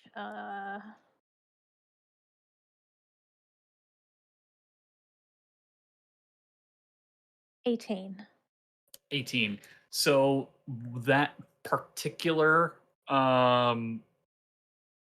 sort of spring tunnel, you don't have a distinct. So you remember the map of the tunnels that you saw earlier. This particular tunnel, you don't remember being on the map, but it was one of those like, here's an inlet of water that leads to a small spring. Like you can logic together, like, this could be a feasible terminus for water from that direction, entering into like the vein of maps that you have. So you get a rough idea that maybe she could be headed towards like the spore walls or a spring specifically. However, you also know that the only outlet from the tunnel system from beneath is in the spore walls that you know of. Mhm. So unless there's something else that wasn't on the map, that would be the place to go. That's where she's going to come out. Yeah. Um, I guess if we're walking and talking, I'll kind of dart us walking in that direction, and hope that he doesn't quest. I don't really want to make a beeline for the spore walls because I don't want him to be like, "Where the hell are you going now?" Because we Mhm. kind of told him Natalie doesn't exist. The problem with gaslighting. It's keeping track of your lies. So you just gaslight them some more. That's the whole point. Oh my god. She was always with us. What are you talking about? Natalie, the half orc? We told you about her. Yeah, I guess we'll kind of I don't like this walk side of us you. in that direction. he's like, no, you As said that you thought there was an orc with us. This is a half orc. Simple miscommunication. Oh my um, god. yeah, kind of vaguely walking us in that direction because I haven't had a chance to discuss it with Ori either. Sure, sure, sure. Right. Well, I was planning on spending the day up towards the Thibalis Springs. I think I'm going to go over to the Tengboche Monastery instead and to keep a lookout. Um, if you see her, find me first. Of course, if you will extend us the same courtesy.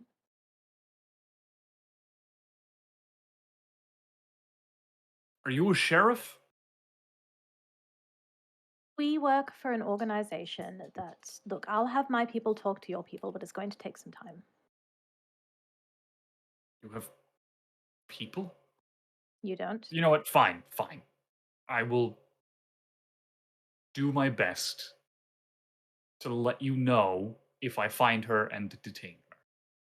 Thank you very much. We'll do the same. Good luck. I'm sure it will be a Um, pleasure working with you. at this point, he kind of breaks off and turns up towards the Tengboche Monastery, and you can already see Yana and Meili have headed up in that direction and are sort of looking around with a look of confusion. And Perenelle sort of catches up with them, and you can see they're making their way along the lip of the crater. The two of you turn over towards the spore walls, I imagine. Yes? No? Yes. And I Okay. will probably, once he's out of earshot, tell Oriana, like, the only exit I saw on those maps was in the spore walls, so let's assume Natalie's headed there. Okay. I think that went Yeah. well. As the two of you approach the entrance to the spore walls coming up the tunnel, you see Natalie trailing to Kuotoa. These guys.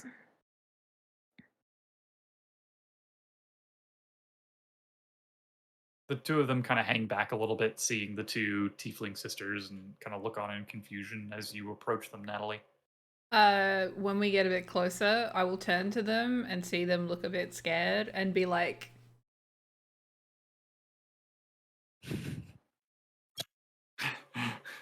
Heart. yeah. They kind of look confused and back over, and you can see they do the same shape, but because of the webbing in their fingers, it's just like completely filled in with like this pale, translucent flesh. Just- And they seem a little confused with this situation. They do still hang back, but they aren't going anywhere. Yeah. Natalie is currently like cradling her left arm up to her chest. Oh yeah. Are you gonna show us that? I It's mean, definitely she's very clearly she's not having holding it it. at her side. She's holding it. yes. However, we know that Natalie is stubborn. Is she going to ask She's for not help, going to or be am I gonna like, have to yo, I'm demand? injured, but you could probably very clearly see that her hand is very much not working properly. You can very clearly see that her hand is not working properly. Yes. Gonna stubborn bitch this out. No, Oriana's gonna be like, do you need some help with that? What happened? So, got some things for you. One, I found Alexia.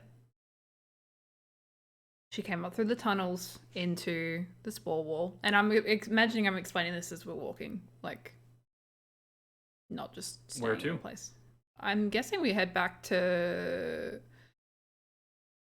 I don't know. At least out of the cave part of the spore wall. Yeah. For Into the the moment. afternoon sun. Yeah. Found Alexia.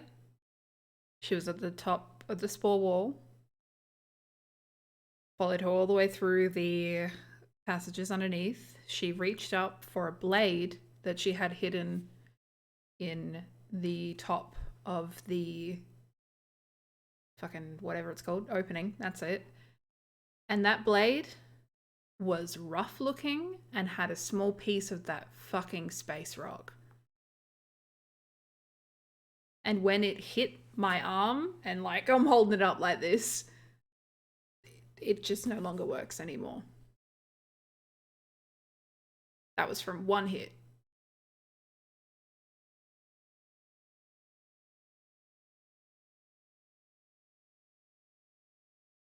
That is concerning.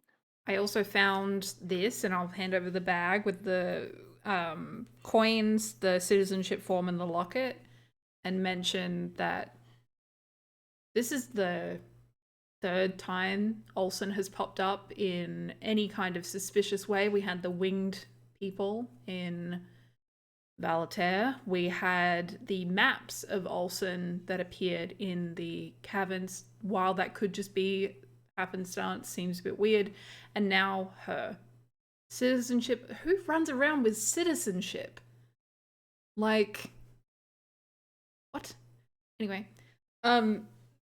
you know, I'm assuming both Oriana and Eminence probably have some kind of like papers on their person to prove where they came from, and they're just like, yeah, no, that's such a weird fucking concept.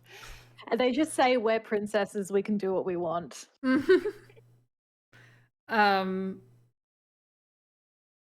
But yeah, obviously that's related, so we'll deal with that later, I guess. And a locket that apparently has nothing on it. It's just empty. That I am sounds odd. gonna bop you with a. I'm just gonna start off. I'm gonna do a first level cure wounds just to see if the whatever that's going wrong with your arm is something that has like some kind of magical resistance that I can't fucking fix. Because I don't want to do a high level spell slot, but if it works, I'm gonna give you more healing in a minute. So that's just 1d8. That's a 6. I keep rolling 6s on my 8s. I would like an 8. Plus 3. So that's 9. And does that D appear to heal it in a way that I would consider normal, or is it like resisting healing? The wound closes up and begins to heal. However, her hand still remains limp. Natalie, it's kind of weird for you. It's like, you know, when you like sit on your hand for a long time and it goes completely numb. It's like that, but you don't even have like the tingles of like blood coming back into your hand. You can feel the sun on your arm, and then it's just like it just stops. Like if you weren't looking, if your eyes were closed, it would feel like your arm were amputated at that point. That is a good point though. Do I feel like it's spreading? You do not. Okay. Good to know.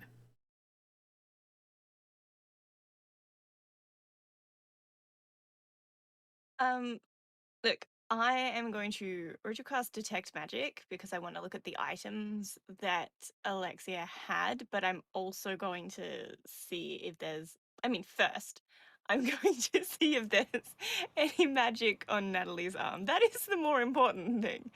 But after that, I'd like to check out all the stuff that she had on her. Sure. So first thing, the locket does have a minor illusion on it. You get the sense that it is magical with some sort of illusion magic. Secondly,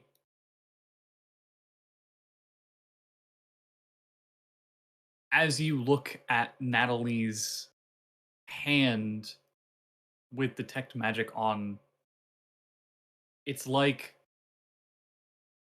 it's super interesting because normally going through your day whenever you have like detect magic on, everything has some form of innate magic in it because of how the weave permeates everything. It's in rocks, it's in stones, it's in trees, it's the force. Um, Looking at Natalie's hand, it is just like a dark slate gray. Like the weave has deliberately been cut in that point, and not even the flesh and bone and skin has any semblance of magic in it. Mm-mm. Do I have any idea what could have done this? Like, Yeah, it appears that she was slashed by some kind of weird dagger. no, but I mean, like, do I think that this could be like a poison thing, or like a curse thing, or What kind like of an role do you and want to make for that? I Like don't even intelligence, know. history, so like nature, medicine, arcana? I feel like What are it you should thinking? be. uh, I History? I feel like it should be medicine, but I do have a slightly higher in history. So history would be recalling your time with the stone previously down in Yeah. Valater.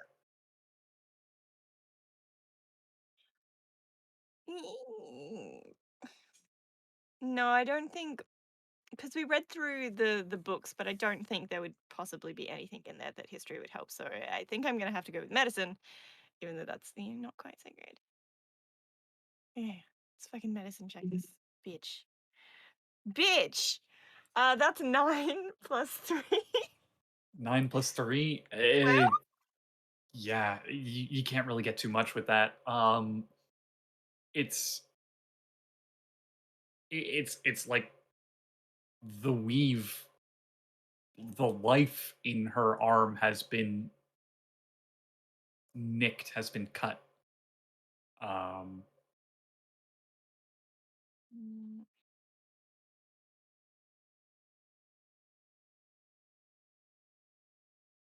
yeah, as far as you know, for like um shit that could help, greater restoration is like the second biggest heal that you can do. yeah. Um, you've got shit like wish, which can do anything. Um, but very clearly, like a lower level, like cure wounds didn't do anything. Um, maybe lesser restoration, maybe some bigger healing spells, maybe magical items. It's as None of far this as you can tell, you're kind of in new territory here. Yeah.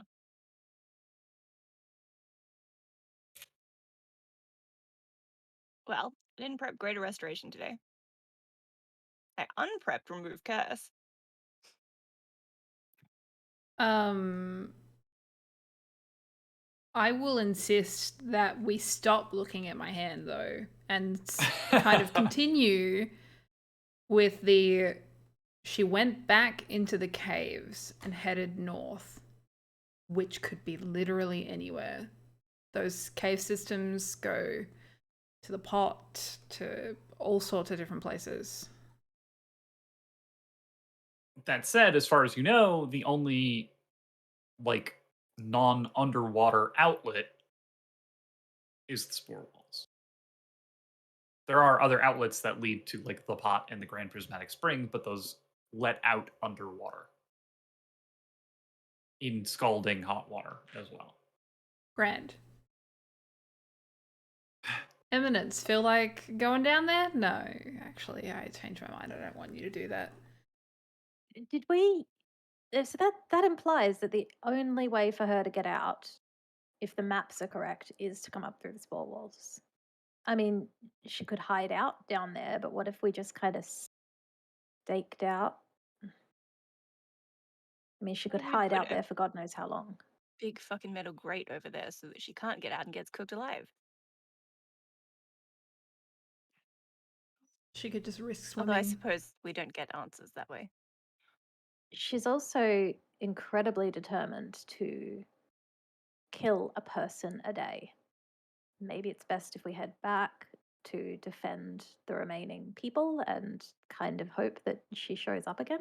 I do like that We did thought manage to get though. everybody together yesterday. We could get everybody back together again. That way, if she needs to kill someone a day, she needs to come to us. Great plan.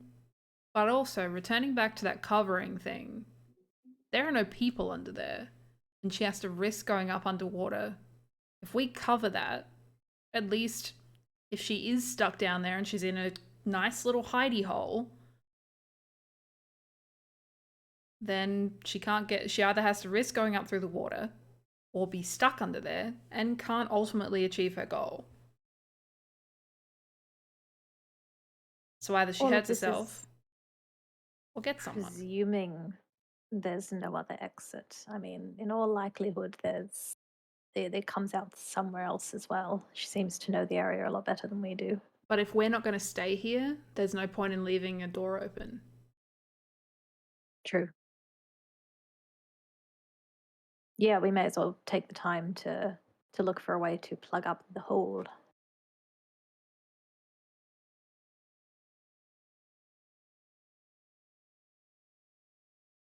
Don't know how technically that would work with like pressure or whatever. I think it would just eventually undo, but it's whatever. I'm not going to think about that right Well, no, now. I mean, if we put like a grate or something on it, then the steam will go through and just a person can't get through. But I don't know where we'll get a grate. Yeah, we Yeah. were going to find a grate and install Only it. we could. Hmm. Do you think that the groundskeeper, had grates? The one who takes care of the spore wall. This is ridiculous. mean- It's probably just getting ridiculous.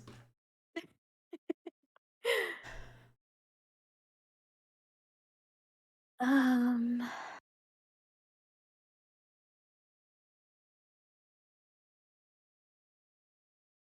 I still believe she was working with somebody else. The way she looked when her attempt on Van Bjorg's life failed, it wasn't like she was angry so much as like she was betrayed. I Mhm. don't think she's the only person we're dealing with here. Do we have any idea of who else it would be? The sheriff said she was close to Hadrian, I believe. Hadrian was the one that healed, or attempted to heal her as well. But what does that mean? I Though, have no idea. Hadrian did come here of their own accord. While it wasn't inherently suspicious before, maybe it's more suspicious now. DM question. Hadrian Yep. is the kid, right, who's been here basically his whole life, but coming and going? With allergies. Yep. Yeah, so that's the point against him being suspicious, unless it's someone pretending to be Hadrian. Like, it's pretty unlikely that some kid that's been living here his whole life has suddenly turned on the place and orchestrated some great big scheme. Well, I don't know about where you guys come from, but a lot of my stories usually end up with really creepy children. So, you know, there's always a possibility that if there's a child involved, potentially there's like something. But you didn't see any magic on them, right? You saw the transmutation around, or the fucky wucky shit around Duck. I shouldn't actually say the School of Magic. I don't know magic. You didn't see Have you had a anything. chance yet to tell us about Duck? Speaking of duck, duck is a duck. Of course, Duck is a duck. Yes, we know. Mm. Duck always wanted to be a duck, so they're a duck. No, duck is a duck who has been turned into a human. Duck is actually a duck. That explains some things. Hmm. Well, we have to make Duck a duck again. Well, yes, I have prepared a way to fix that, perhaps, if we have time today. It's possibly not a very high priority. What if they die and they're never a duck again? I think it's very important that we find out that, you know, and that they get returned to their true selves.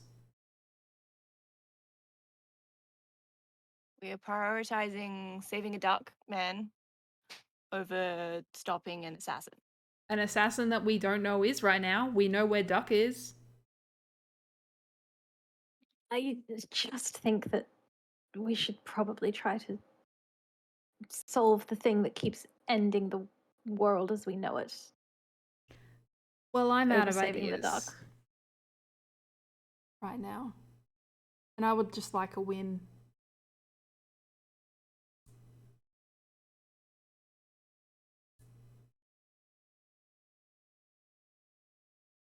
That's when Herod walks up.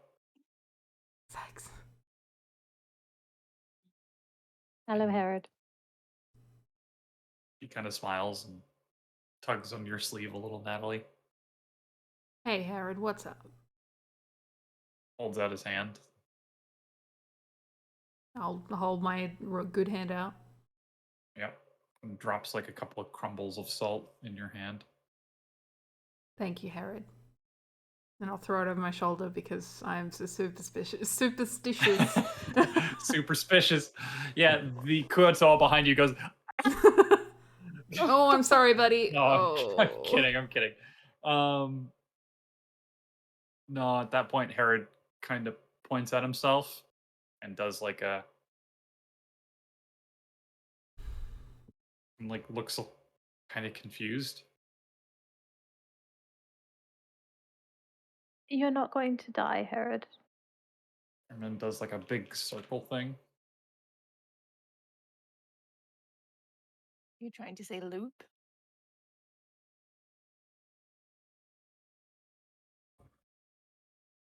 Aaron, I need And you I to think do that's something for where we're. us. Oh, go ahead. I'm going to say this last because I'm going to need to remember to say this right now.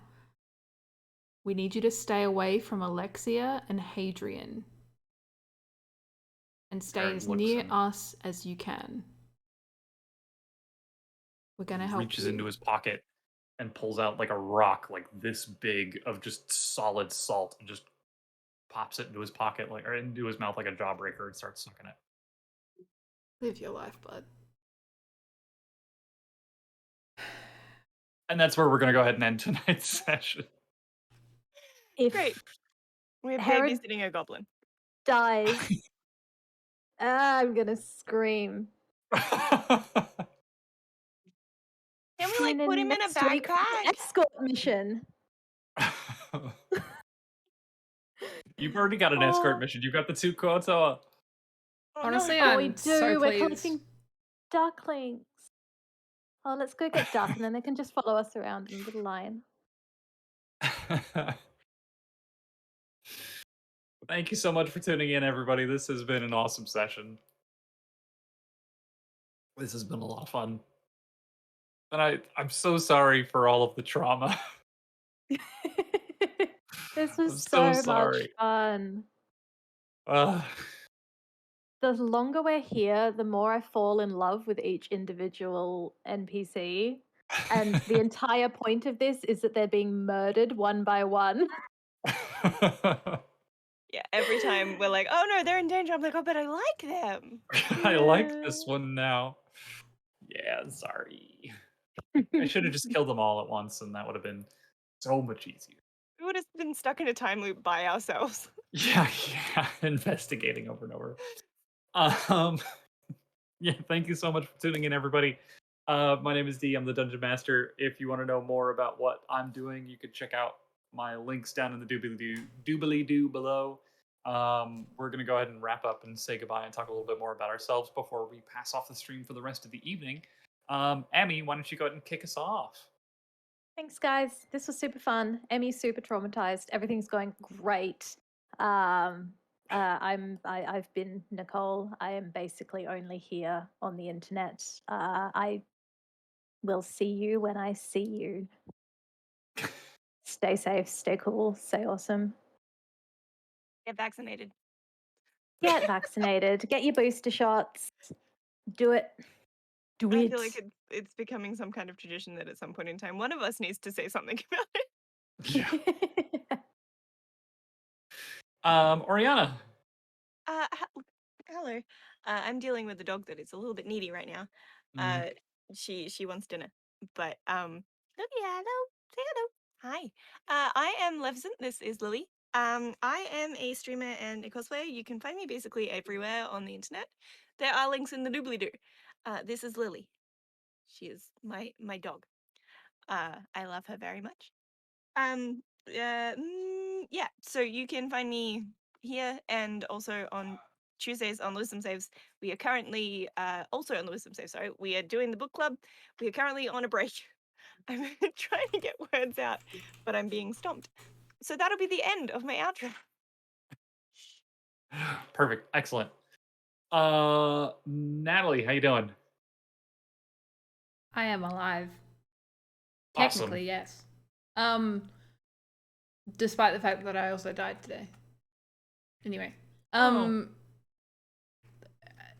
was brought back. Time loop stuff. Time loops. I forgot to I exist as I don't know what is with my brain. I can't make a sentence today. What do you do? Where can we find more about you? Hi, I am BurrowsRed. I exist on the internet. If you would like, you can check out all of my stuff in the doobly-doo to below. Why did I want to say tomorrow there? I don't know. Tonight, now. There we go. Check her out right now. She makes awesome Yeah. stickers. She has a Patreon. You can join a club where you get awesome stickers on the reg. It's amazing.